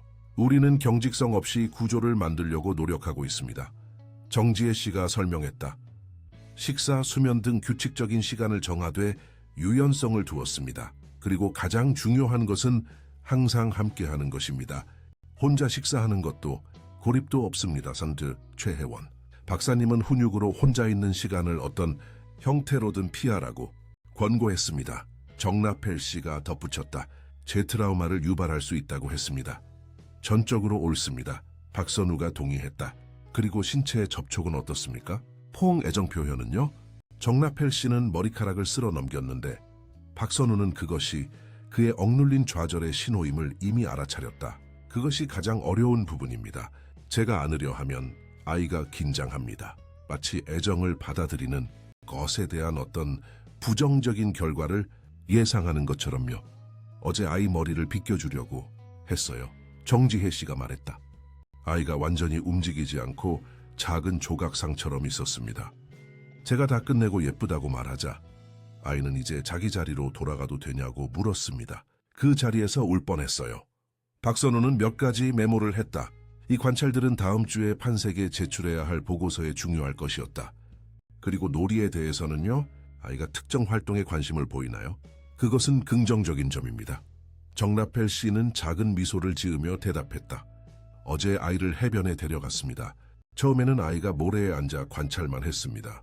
모래성을 만들고 싶냐고 물었더니 아이는 제가 터무니없이 부적절한 것을 제안한 것처럼 저를 바라봤습니다. 그래서요, 제가 혼자서 가장 큰 성을 만들기 시작했습니다. 20분쯤 지나자 아이가 다가왔습니다. 제가 도와드려도 될까요? 거의 속삭이듯이 물었습니다. 제가 그렇다고 하자 아이가 여기 온 이래로 처음으로 진정한 미소를 짓는 것을 보았습니다. 박선우는 미소 지었다. 정말 훌륭합니다. 아이가 한계를 시험하고 아이로 있는 것이 정말 안전한지 확인하고 있는 겁니다. 집 안에서 소피아는 책을 내려놓고 창밖으로 해변을 바라보고 있었다. 그녀의 얼굴에는 고통스러울 정도로 분명한 갈망의 표정이 있었다. 누군가 다시 해변에 가고 싶어 하는 것 같군요. 정지혜 씨가 미소 지으며 말했다. 정라펠 씨는 즉시 일어섰다. 모두 갑시다. 피크닉하기에 완벽한 날씨입니다. 해변으로 내려갈 준비를 하는 동안 정라펠 씨의 전화가 울렸다. 번호를 보고 그의 얼굴이 긴장했다. 박준영 변호사입니다. 그는 전화를 받기 위해 자리를 피했고 박선우는 그의 몸짓이 점차 변하는 것을 관찰했다.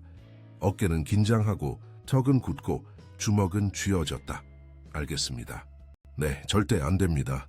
그 제안은 말도 안 됩니다. 아니요, 재고하지 않을 겁니다. 좋습니다. 우리는 준비되었습니다. 그가 전화를 끊었을 때 그의 얼굴은 억눌린 분노로 가득했다. 박루이사 씨인가요? 박선우는 이미 답을 알고 있었지만 물었다. 예상했던 대로 방역했습니다. 제가 무책임한 아버지이고 소피아를 수년간 버렸으며 자신이 유일한 일관된 부모라고 주장하고 있습니다. 양육권 소송을 제기했고 모든 인맥을 이용해 저를 비방하고 있습니다. 현재 상황에 실제적인 위험이 있나요? 정라펠 씨는 고개를 저었다. 박준영 변호사님은 없다고 합니다. 증거가 우리에게 압도적으로 유리합니다. 하지만 추악한 싸움이 될 겁니다. 그녀는 지지 않으려 합니다. 소피아 때문이 아니라 소피아가 상징하는 것 때문에요. 지위, 사회적 명성, 당신의 재산에 대한 접근권이군요. 박선우가 제안했다. 정확합니다. 그녀에게 소피아는 항상 액세서리에 불과했습니다. 자신이 완벽한 새엄마라는 증거였죠. 정라펠 씨는 깊이 숨을 들이쉬며 분노를 억제하려는 듯 보였다. 어떤 대가를 치르더라도 제 딸을 보호할 겁니다. 박선우 씨. 소피아에게 선크림을 발라주기 위해 안으로 데려갔던 정지혜 씨가 베란다로 돌아왔다. 괜찮아요? 정라펠 씨는 억지로 미소를 지었다. 다 괜찮아. 우리 피크닉 갑시다. 해변에서의 오후는 계시와 같았다. 이전 삶의 경직성에서 벗어나 소피아는 서서히 꽃을 피우기 시작했다. 처음에는 조심스러웠지만 점차 모래를 탐색하고 물을 만지고 개를 순수한 어린아이의 호기심으로 관찰하는 것을 허용했다. 정라펠 씨가 그녀를 안고 불가사리를 보여주었을 때 그녀는 이전처럼 경직되지 않았다. 대신 수줍게 그의 어깨에 기댔다. 작았지만 깊이 의미 있는 순간이었다. 소피아의 마음을 둘러싼 얼음 장벽이 녹기 시작하는 첫 번째 실제 신호였다. 집으로 돌아와 정지혜 씨가 소피아의 목욕을 돕는 동안 정라펠 씨는 변호사들이 박루이사 씨를 상대로 모은 자료를 박선우에게 보여주었다. 그녀가 이전에 이런 짓을 했다는 것을 알아냈습니다. 그는 이전 결혼에 법원 문서를 보여주며 설명했다. 두 경우 모두 이전 관계에서 자녀가 있었습니다. 두 경우 모두 정서적 냉담함과 지나치게 엄격한 훈육에 대한 비공식적인 비난이 있었습니다. 왜 드러나지 않았죠? 구비의 기밀 유지 계약 때문입니다. 제 변호사들은 우리가 양육권 사건에 있기 때문에 접근할 수 있었습니다. 두 전 남편 모두 필요하다면 우리에게 유리하게 증언하는 데 동의했습니다. 박선우는 문서를 살펴보았다. 이것은 우리 사건을 엄청나게 강화합니다. 일관된 행동 패턴을 보여줍니다. 그녀가 여러 가지에 대해 거짓말을 했다는 것도 알아냈습니다. 그녀의 자선재단은요? 거의 비활성 상태였습니다. 자선 행사들은 거의 모두 자가 홍보를 위한 것이었고 실제로 기부된 금액은 미미했습니다. 그리고 자선 행사를 조직하다가 저를 만났다는 이야기는요? 그녀는 고용된 접수원이었지 조직자가 아니었습니다. 완전한 페르소나를 구축했군요. 그리고 저는 바보처럼 넘어갔습니다. 정라펠 씨는 씁쓸하게 인정했다. 김민정 씨를 잃은 후 취약했습니다. 소피아에게 엄마가 필요했습니다. 박루이사 씨는 완벽해 보였습니다. 우아하고 말을 잘하고 겉으로는 아동 관련 일에 헌신하는 것처럼 보였습니다. 세심하게 구축된 외관이었죠. 박선우는 몇 가지 메모를 더했다. 제 직무 정지는 어떻게 되었나요? 해결되었습니다. 정라펠 씨는 만족스러운 작은 미소를 지으며 대답했다. 제 법무이사가 시 사회복지위원회에 당신의 개입이 모든 절차를 따랐고 심각한 심리적 손상으로부터 아이를 구했을 가능성이 있다는 것을 자세히 설명하는 공식 서한을 보냈습니다. 또한 언론이 사회복지사가 자신의 일을 올바르게 수행했다는 이유로 처벌받았다는 것을 알게 된다면 얼마나 유감스러울지 언급했습니다. 박선우는 부드럽게 웃었다. 정교하군요. 효율적이죠. 당신은 공식적으로 복직되었고 공식적인 사과도 받았습니다. 그리고 박루이사 씨의 불만은 기각되었습니다. 그때 정지혜 씨가 소피아와 함께 거실로 들어왔다. 이미 잠옷을 입고 목욕으로 머리카락이 촉촉했다. 누군가 잘 준비가 되었네요. 그녀가 즐겁게 발표했다. 소피아는 아버지를 바라보고 박선우를 바라보았다. 큰 눈은 말없는 질문을 드러냈다. 무슨 일이니 아가? 정라펠 씨가 아이의 눈높이에 맞춰 무릎을 꿇으며 물었다. 소피아는 망설이다가 속삭였다. 불 켜고 자도 돼요? 나 6살. 아이에게서 나올 수 있는 너무나 단순하고 자연스러운 그 요청은 박선우의 마음을 아프게 하는 계시의 무게를 담고 있었다. 그 소녀는 얼마나 많은 밤을 어둠 속에 갇혀 자신의 두려움과 홀로 보냈을까? 물론이지. 정라펠 씨는 목이 살짝 메인 목소리로 대답했다. 그리고 그거 알아? 아빠가 자기 전에 책 읽어줄게. 매일 밤. 소피아는 마치 그가 달을 제공한 것처럼 그를 바라보았다. 정말요? 아빠 약속이야. 소피아를 위해 특별히 준비된 방에는 바다를 연상시키는 부드러운 파란색과 녹색 톤의 벽이 있었다. 정라펠 씨는 딸 옆 침대에 앉았다. 박선우와 정지혜 씨는 문에서 조용히 지켜보았다. 어떤 이야기를 듣고 싶니? 정라펠 씨는 몇 권의 아동 도서를 보여주며 물었다. 소피아는 수줍게 표지에 고래가 그려진 책을 만졌다. 정라펠 씨는 읽기 시작했고 그의 깊은 목소리는 아이 주위의 편안함에 고치를 만들었다. 점차 아이의 눈은 무거워졌다. 이야기가 끝났을 때 소피아는 거의 잠들어 있었다. 정라펠 씨는 이불을 덮어주고 이마에 키스했다. 그때 그녀가 잠과 깨어남의 경계에서 중얼거렸다. 아빠, 제가 일어날 때 아빠 여기 있을 거예요? 단순한 질문은 버려짐에 대한 모든 두려움, 수년간의 정서적 반김으로 쌓인 모든 불안감을 담고 있었다. 정라펠 씨는 눈에 띄게 감동하여 침을 삼켰다. 여기 있을 거야, 소피아. 항상 약속할게. 그녀는 그의 손을 잡고 잠들었다. 나중에 베란다에서 제주도의 별이 빛나는 하늘 아래 정라펠 씨는 변모한 사람처럼 보였다. 차가운 결단력은 더 깊고 취약한 감정으로 바뀌어 있었다. 오늘 뭘 깨달았는지 아세요? 그는 박선우에게 바다의 파도가 부서지는 소리를 들으며 말했다. 저는 기술 제국을 건설했고 평생 다 쓸 수 없을 만큼 많은 돈을 가지고 있으며 제 분야에서 선구자로 여겨집니다. 그리고 정말 중요한 단 한 가지를 실패했습니다. 아버지가 되는 것이죠. 박선우가 부드럽게 말을 이었다더스고 정확합니다. 김민정 씨가 떠난 후 저는 일에 몰두했습니다. 소피아를 위한 유산을 만들고 그녀의 미래를 보장하고 있다고 스스로에게 말했습니다. 하지만 단지 고통과 책임감에서 도피하고 있었을 뿐입니다. 늦지 않았습니다, 정나펠 씨. 당신은 지금 여기 있습니다. 당신 덕분입니다. 그가 그녀를 똑바로 보며 대답했다. 당신의 개입이 없었다면 저는 계속 눈이 멀었을 것이고 소피아는 그 차가운 집 안에서 계속 사라지고 있었을 겁니다. 박선우는 감사의 불편함을 느꼈다. 저는 그저 제 일을 했을 뿐입니다. 아닙니다. 당신은 당신의 일을 넘어섰습니다. 개인적 직업적 위험을 감수했습니다. 대부분은 징후를 무시하거나 박루이사 씨가 반격했을 때 포기했을 겁니다. 그들 사이에 편안한 침묵이 흘렀고 바다 소리만이 침묵을 깼다. 마침내 정나펠 씨가 다시 말했다. 이 모든 것이 끝나고 소피아가 안전해지고 이혼이 확정되면 제 삶을 완전히 재편성하고 싶습니다. 출장을 줄이고 글로벌 확장을 줄이고 더 많이 존재하고 싶습니다. 단순히 제공자만이 아닌 진정한 아버지로요. 중요한 결정입니다. 유일하게 가능한 결정입니다. 정나펠 씨는 딸이 잠든 방을 바라보았다. 수년간 저는 세상이 가치 있다고 여기는 외부적인 성취와 같은 종류의 성공을 쫓았다는 것을 깨달았습니다.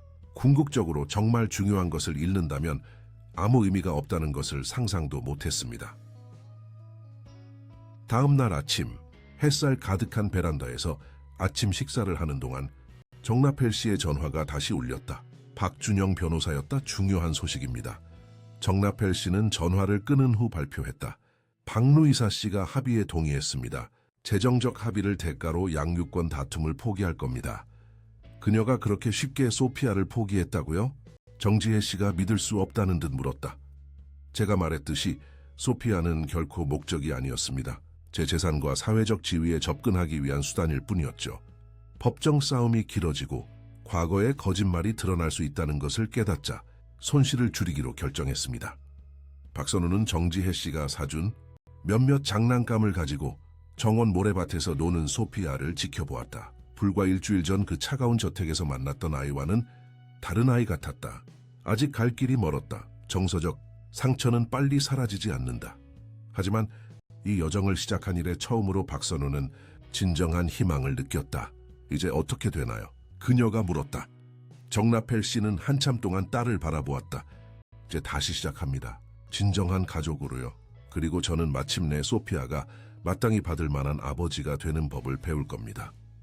1년 후 정나펠 씨가 새로 지은 판교 고급 주택 단지의 집은 일요일 오후 햇살 아래 빛나고 있었다.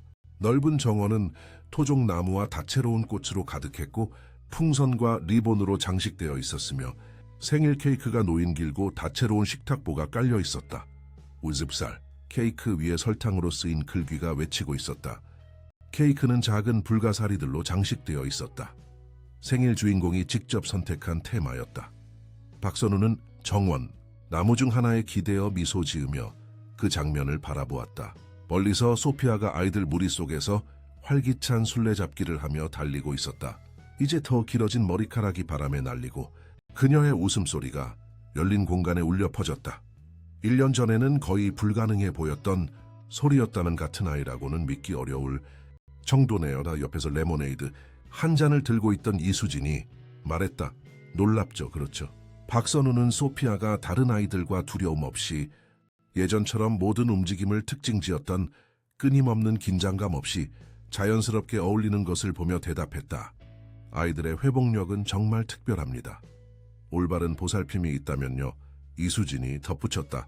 개입이 없었다면 불가능했을 겁니다.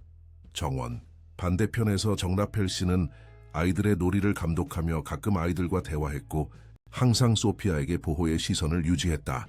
그의 옆에는 정지혜 씨가 있었는데 그녀는 조카를 키우는 것을 돕기 위해 서울로 완전히 이사 왔다.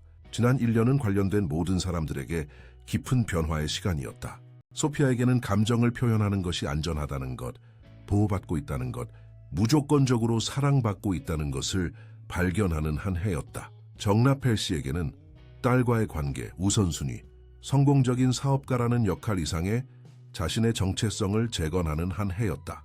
그리고 박선우에게는 자신의 전문적인 직감이 옳았다는 것, 자신을 방어할 수 없는 사람들을 위해 싸울 가치가 있다는 것, 궤적을 바꿀 수 있다는 것을 확인하는 한 해였다. 박선우 이모, 아이의 목소리가 그녀의 주의를 끌었다. 소피아가 달려와 그녀에게 안겼다. 달리기로 볼이 붉어졌고 눈은 새로운 활기로 빛나고 있었다. 아빠가 저에게 어떤 선물을 주셨는지 보러 오세요. 박선우의 손을 잡고 소피아는 정원 한쪽 구석에 있는 작은 구조물로 그녀를 이끌었다. 천으로 부분적으로 덮여 있었다. 준비됐니? 정라펠 씨가 천의 한쪽 끝을 잡고 딸에게 물었다. 그녀가 긍정적으로 고개를 끄덕이자 그는 천을 잡아당겨 생생한 색으로 칠해진 작은 나무집을 드러냈다. 실제 창문과 실제로 열리는 문이 있었다. 이건 제 놀이집이에요. 소피아는 열정적으로 외쳤다. 보세요. 안에 쿠션도 있고 장난감도 있고 책도 있고. 소피아가 자신의 새로운 놀이 성소의 모든 세부 사항을 자랑스럽게 보여주는 동안 박선우는 정라펠 씨와 의미심장한 눈빛을 교환했다. 이것은 단순한 장난감 집이 아니었다. 이것은 이전에 소녀의 존재를 지배했던 벌받는 방의 상징적인 반대였다. 그녀가 놀고 꿈꿀 수 있도록 특별히 만들어진 안전하고 즐거운 공간이었다. 생일 파티는 오후 내내 활기차게 계속되었다. 소피아의 새 학교 친구들, 정라펠 씨의 몇몇 성인 친구들, 그리고 가족의 삶을 변화시키는 데 도움을 준 작은 팀, 박선우, 이수진, 김민준, 최혜원 박사도 있었다. 소피아의 상황에 대한 첫 번째 증인 중 한 명이었던 최영호 씨도 참석하여 소녀의 눈에 띄는 변화를 만족스럽게 지켜보았다. 생일 주인공을 위해 건배, 정라펠 씨는 생일 축가를 부를 때를 알리며 외쳤다. 모두 잔을 들었다. 그리고 여기까지 오는데 도움을 준 모든 분들께 특별히 건배. 그의 시선이 박선우의 시선과 짧게 마주쳤고 말로 표현할 수 없는 감사가 전달되었다. 케이크와 선물이 끝난 후 파티가 자연스럽게 마무리될 무렵 박선우는 베란다에서 정라펠 씨를 만났다. 그는 해질녘 정원에서 마지막 아이들이 노는 것을 지켜보고 있었다. 최혜원 박사님과의 세션은 어떤가요? 그녀는 소피아가 계속 받고 있는 치료에 대해 물었다. 점점 더 좋아지고 있습니다. 정라펠 씨가 대답했다. 박사님은 소피아가 예상보다 빨리 발전하고 있다고 말씀하셨습니다. 물론 여전히 순간들이 있습니다. 가끔 악몽을 꾸고 불안감을 느낍니다. 지난주에는 제가 학교에 늦게 데리러 갔을 때 불안 증세를 보였습니다. 하지만 점점 더 드물어지고 있습니다. 당신은요? 새로운 일상에 대한 적응은 어떤가요? 정라펠 씨는 미소 지었다. 아주 놀랍게도 자연스럽습니다. 출장을 거의 제로로 줄였습니다. 국제 경영은 위임했습니다. 모든 한국 사업은 여기서 원격으로 많이 일하며 개발하고 있습니다. 그는 잠시 멈췄다. 가장 큰 놀라움이 뭔지 아세요? 제가 계속 존재하지 않아도 회사가 무너지지 않았다는 겁니다. 사실 번창하고 있습니다. 때로는 성장할 수 있도록 놓아줘야 할 때도 있습니다. 박선우가 말했다. 철학적이시군요. 박선우 씨, 정라펠 씨가 농담했다. 전문적인 관찰이죠. 그녀가 미소로 받아쳤다. 그때 소피아가 방금 그린 그림을 들고 베란다로 나타났다. 1년 전의 어두운 그림들과 달리 이것은 생생하고 다채로웠다. 밝은 태양 아래 손을 잡고 있는 3명의 인물을 보여주었다. 아빠, 보세요. 우리예요. 나, 아빠, 그리고 지혜 이모. 정라펠 씨는 쪼그리고 앉아 작품을 감상했다. 아름답구나, 공주님. 액자에 넣어 내 방에 걸어두자. 소피아는 열정적으로 고개를 끄덕이더니 박선우를 발견했다. 망설임 없이 이전에 움츠러들었던 소녀와는 극명한 대조를 이루며 팔을 벌려 포옹했고 박선우는 다정하게 안아주었다. 제 파티에 와주셔서 고마워요. 소피아가 말했다. 아세요? 지혜 이모가 아빠를 저에게 다시 데려온 사람이 박선우 이모라고 말해줬어요. 박선우는 솔직함에 놀라 눈을 깜빡였다. 저는 그저 그녀 말이 맞아. 정라펠 씨가 부드럽게 말을 끊었다. 박선우 씨가 우리가 서로에게 돌아오는 길을 찾는 데 도움을 주었습니다. 소피아는 박선우를 진지하게 바라보았다.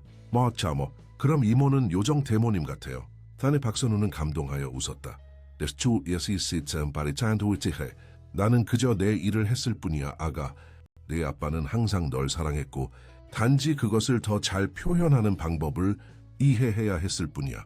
그리고 저는 행복해지는 것을 두려워하지 않는 법을 배워야 했어요. 소피아는 7살이라고는 믿기지 않는 놀라운 지혜로 말을 이었다. 정라펠 씨와 박선우는 감탄한 눈빛을 교환했다.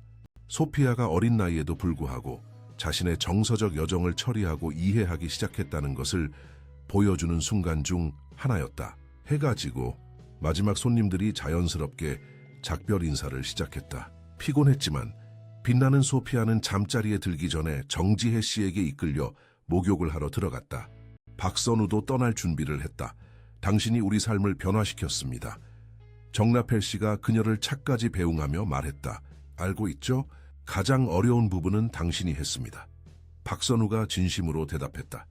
문제를 인식하고 그것을 바로잡기 위해 당신의 삶을 완전히 바꿀 용기를 가졌습니다. 많은 부모들은 그렇게 하지 못합니다. 그럼에도 불구하고 당신이 없었다면 그는 망설였다. 이미 말했지만 얼마나 감사한지 적절히 표현할 수가 없습니다. 소피아가 행복한 것이 제가 필요한 모든 감사입니다. 정나펠 씨는 미소 지었다. 그런데 소피아가 당신에게 중요한 질문이 있습니다. 다음 주에 우리와 함께 저녁 식사하시겠습니까? 기꺼이요. 박선우가 대답했다. 다음 목요일 박선우는 비공식적인 저녁 식사를 위해 판교 고급 주택 단지에 도착했다.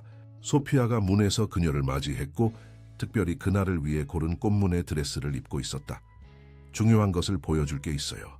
그녀는 박선우의 손을 잡고 정원을 지나 그녀의 놀이집으로 이끌며 외쳤다. 아주 특별한 비밀이에요. 작은 구조물 안에서 소피아는 여러 그림들이 걸려있는 벽을 자랑스럽게 보여주었다. 그녀의 개인 미술관이었다. 하지만 특히 한 그림이 박선우의 눈길을 사로잡았다. 어두운 머리카락의 키 큰 인물과 작은 소녀가 나란히 서 있는 그림이었다. 이건 이모랑 저예요. 소피아가 설명했다. 테디에게 새 곰 인형을 가져다 준 날이요. 박선우는 목에 덩어리가 맺히는 것을 느꼈다. 그날을 기억하니 물론이죠. 제가 더 이상 그렇게 무서워하지 않기 시작한 날이었어요. 소피아는 그림을 부드럽게 만졌다. 지혜 이모가 박선우 이모가 사회복지사라고 슬프거나 문제가 있는 아이들을 돕는 일을 한다고 말해줬어요. 맞아. 소피아는 입술을 깨물었고 갑자기 진지해졌다. 저처럼 혼자 있고 무서워하는 아이들이 많이 있나요? 너무나 직접적이고 깊은 질문에 박선우는 놀랐다. 불행히도 있어. 소피아는 마치 스스로 무언가를 확인하는 듯 고개를 끄덕였다. 그래서 이모에게 아주 중요한 것을 묻고 싶어요. 그녀는 숨을 깊이 들이쉬며 용기를 냈다. 제가 도울 수 있을까요? 어떻게 도울 수 있을까, 아가? 어쩌면 제가 그 아이들을 위해 그림을 그려줄 수도 있고요. 아니면 이야기를 써줄 수도 있고요. 아니면 장난감을 빌려줄 수도 있고요. 그 아이들이 영원히 혼자 있지 않을 거라는 것을 알도록요. 박선우는 눈물이 고이는 것을 느꼈다. 그렇게 많은 고통을 겪었던 이 아이가 이제 비슷한 상황에 처한 다른 아이들을 돕고 싶어 했다. 그것은 그녀의 경력에서 목격한 가장 아름다운 회복력과 공감의 표현 중 하나였다. 그것은 정말 멋질 거야, 소피아. 그녀는 목이 메인 목소리로 대답했다. 그리고 정말 많은 도움이 될 거야. 저녁 식사 동안 정나펠 씨, 정지혜 씨, 박선우는 소피아의 소망을 구체적인 것으로 바꾸는 방법에 대해 논의했다. 박루이사 씨의 거짓 자선 활동과는 달리 진정한 아동 정서, 복지에 초점을 맞춘 작은 재단을 설립하는 아이디어가 떠올랐다. 간단한 것부터 시작할 수 있을 겁니다. 정나파엘 씨가 제안했다. 정서적으로 취약한 아이들을 위한 미술 치료 키트. 각 키트에는 소피아의 그림과 희망의 메시지가 들어갈 겁니다. 그리고 책도요. 정지혜 씨가 덧붙였다. 역경 극복과 내면의 힘을 찾는 이야기가요. 그리고 곰 인형도요. 소피아가 단호하게 말을 이었다. 모든 아이들은 슬플 때 안아줄 친구가 필요해요. 그렇게 해서 소피아의 변화의 시작을 알렸던 상징에 경의를 표하는 의미에서 불가사리 프로젝트가 탄생했다. 몇 달 후 이 작은 이니셔티브는 성장하여 정서적으로 취약한 아동을 위한 전국적인 정서 지원의 기준이 되었다. 생일 파티로부터 약 6개월 후에 어느 일요일 박선우는 다시 그 가족을 방문했다. 그녀는 제주도 집 앞 해변에서 소피아와 정나파엘 씨를 만났는데 그들은 이제 매주 주말을 그곳에서 보냈다. 그들은 정교한 모래성을 만들고 있었고 파도가 그들의 탑을 파괴하려 할 때 웃었다. 박선우 이모, 소피아는 그녀를 보자 즐겁게 소리치며 이전에는 그녀의 행동을 특징지었던 망설임 없이 달려와 그녀를 안았다. 우리 성 보러 오세요. 우리가 만든 것 중에 가장 커요. 정나펠 씨는 두 사람을 보며 미소 지었다. 공주님이 성 주변에 해자를 만들어야 한다고 결정했습니다. 적절한 깊이에 대해 엄격한 지시를 받고 있습니다. 물론이죠. 박선우가 웃었다. 적절한 해자 없이는 어떤 성도 완성되지 않습니다. 성 건설을 돕는 동안 박선우는 아버지와 딸 사이의 상호작용을 조용히 관찰했다. 그 변화는 놀라웠다. 이전에는 거리가 있었던 곳에 이제는 진정한 연결이 있었다. 형식성이 있었던 곳에 이제는 자발성이 있었다. 두려움이 있었던 곳에 이제는 신뢰가 있었다. 아빠, 제가 뭘 찾았는지 보세요. 소피아는 작은 불가사리를 손바닥에 들고 외쳤다. 가져가도 돼요? 바다로 돌려보내는 게 좋겠어, 공주님. 정나펠 씨가 부드럽게 설명했다. 그곳이 이 불가사리가 살고 가족이 있는 곳이야. 소피아는 그 정보를 고려하더니 진지하게 고개를 끄덕였다. 그럼 다시 넣어줄게요. 모두 자기 가족과 함께 있을 자격이 있어요.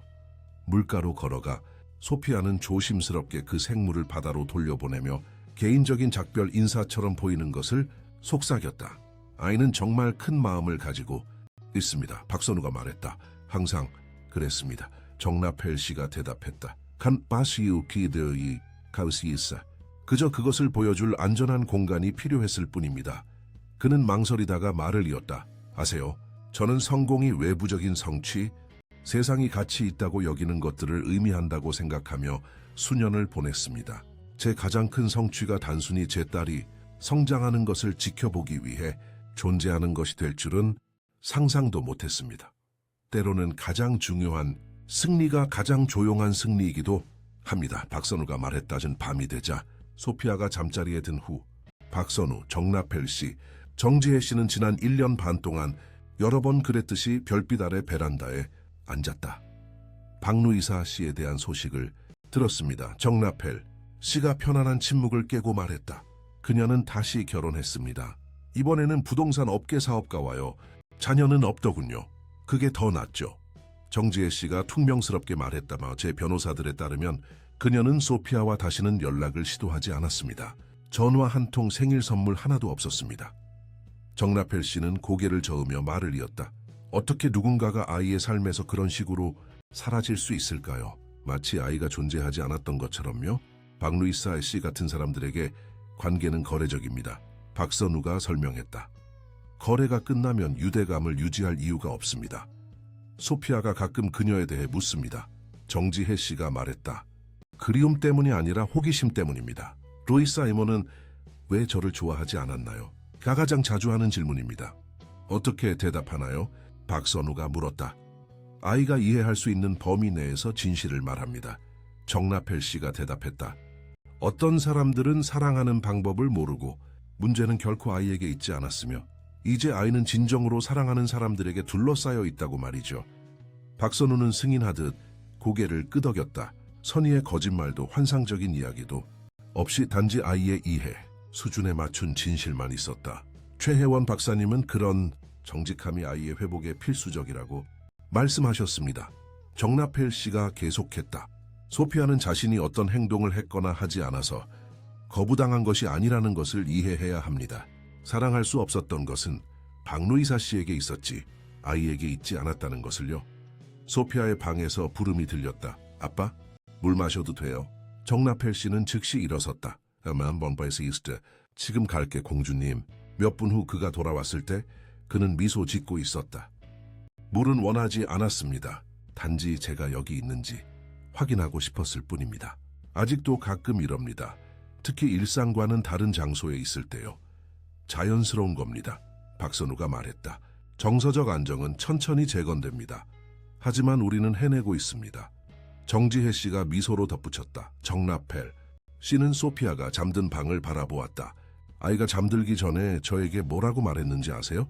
아빠, 저는 세상에서 가장 운 좋은 소녀인 것 같아요. 그렇게 많은 것을 겪은 아이에게서 이런 말이 나오다니.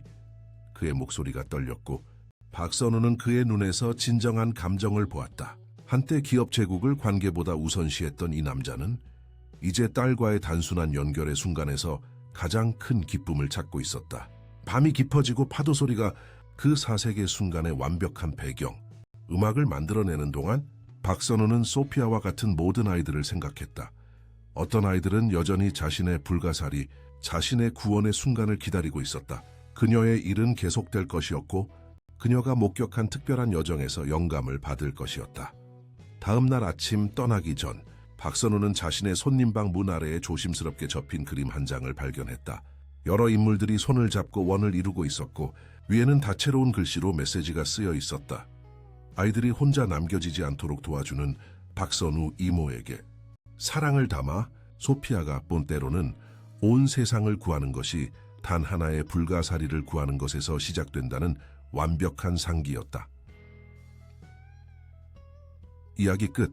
친애하는 청취자 여러분, 김소피아와 정나펠 씨의 여정이 여러분의 마음에 깊이 울려 퍼졌기를 바랍니다. 이와 같이 감동적인 이야기들을 더 많이 들으시려면 가족의 유대와 인간 회복력의 힘을 탐구하는 특별한 플레이리스트를 준비했습니다. 영상 왼쪽 링크를 클릭하시면 찾아보실 수 있습니다. 존재의 힘과 무조건적인 사랑에 대한 이 이야기가 여러분을 감동시켰다면 저희 채널을 구독하시고 영상의 좋아요를 눌러주세요. 저희는 매일 인간관계의 복잡함과 아름다움을 드러내는 새로운 이야기들을 전해드립니다. 소피아와 정나펠 씨의 변화에 대한 여러분의 소감도 댓글로 공유해주세요. 여러분의 참여는 좋은 이야기를 사랑하는 저희 커뮤니티를 풍성하게 합니다. 내일 또 다른 감동적인 이야기로 돌아오겠습니다. 그때까지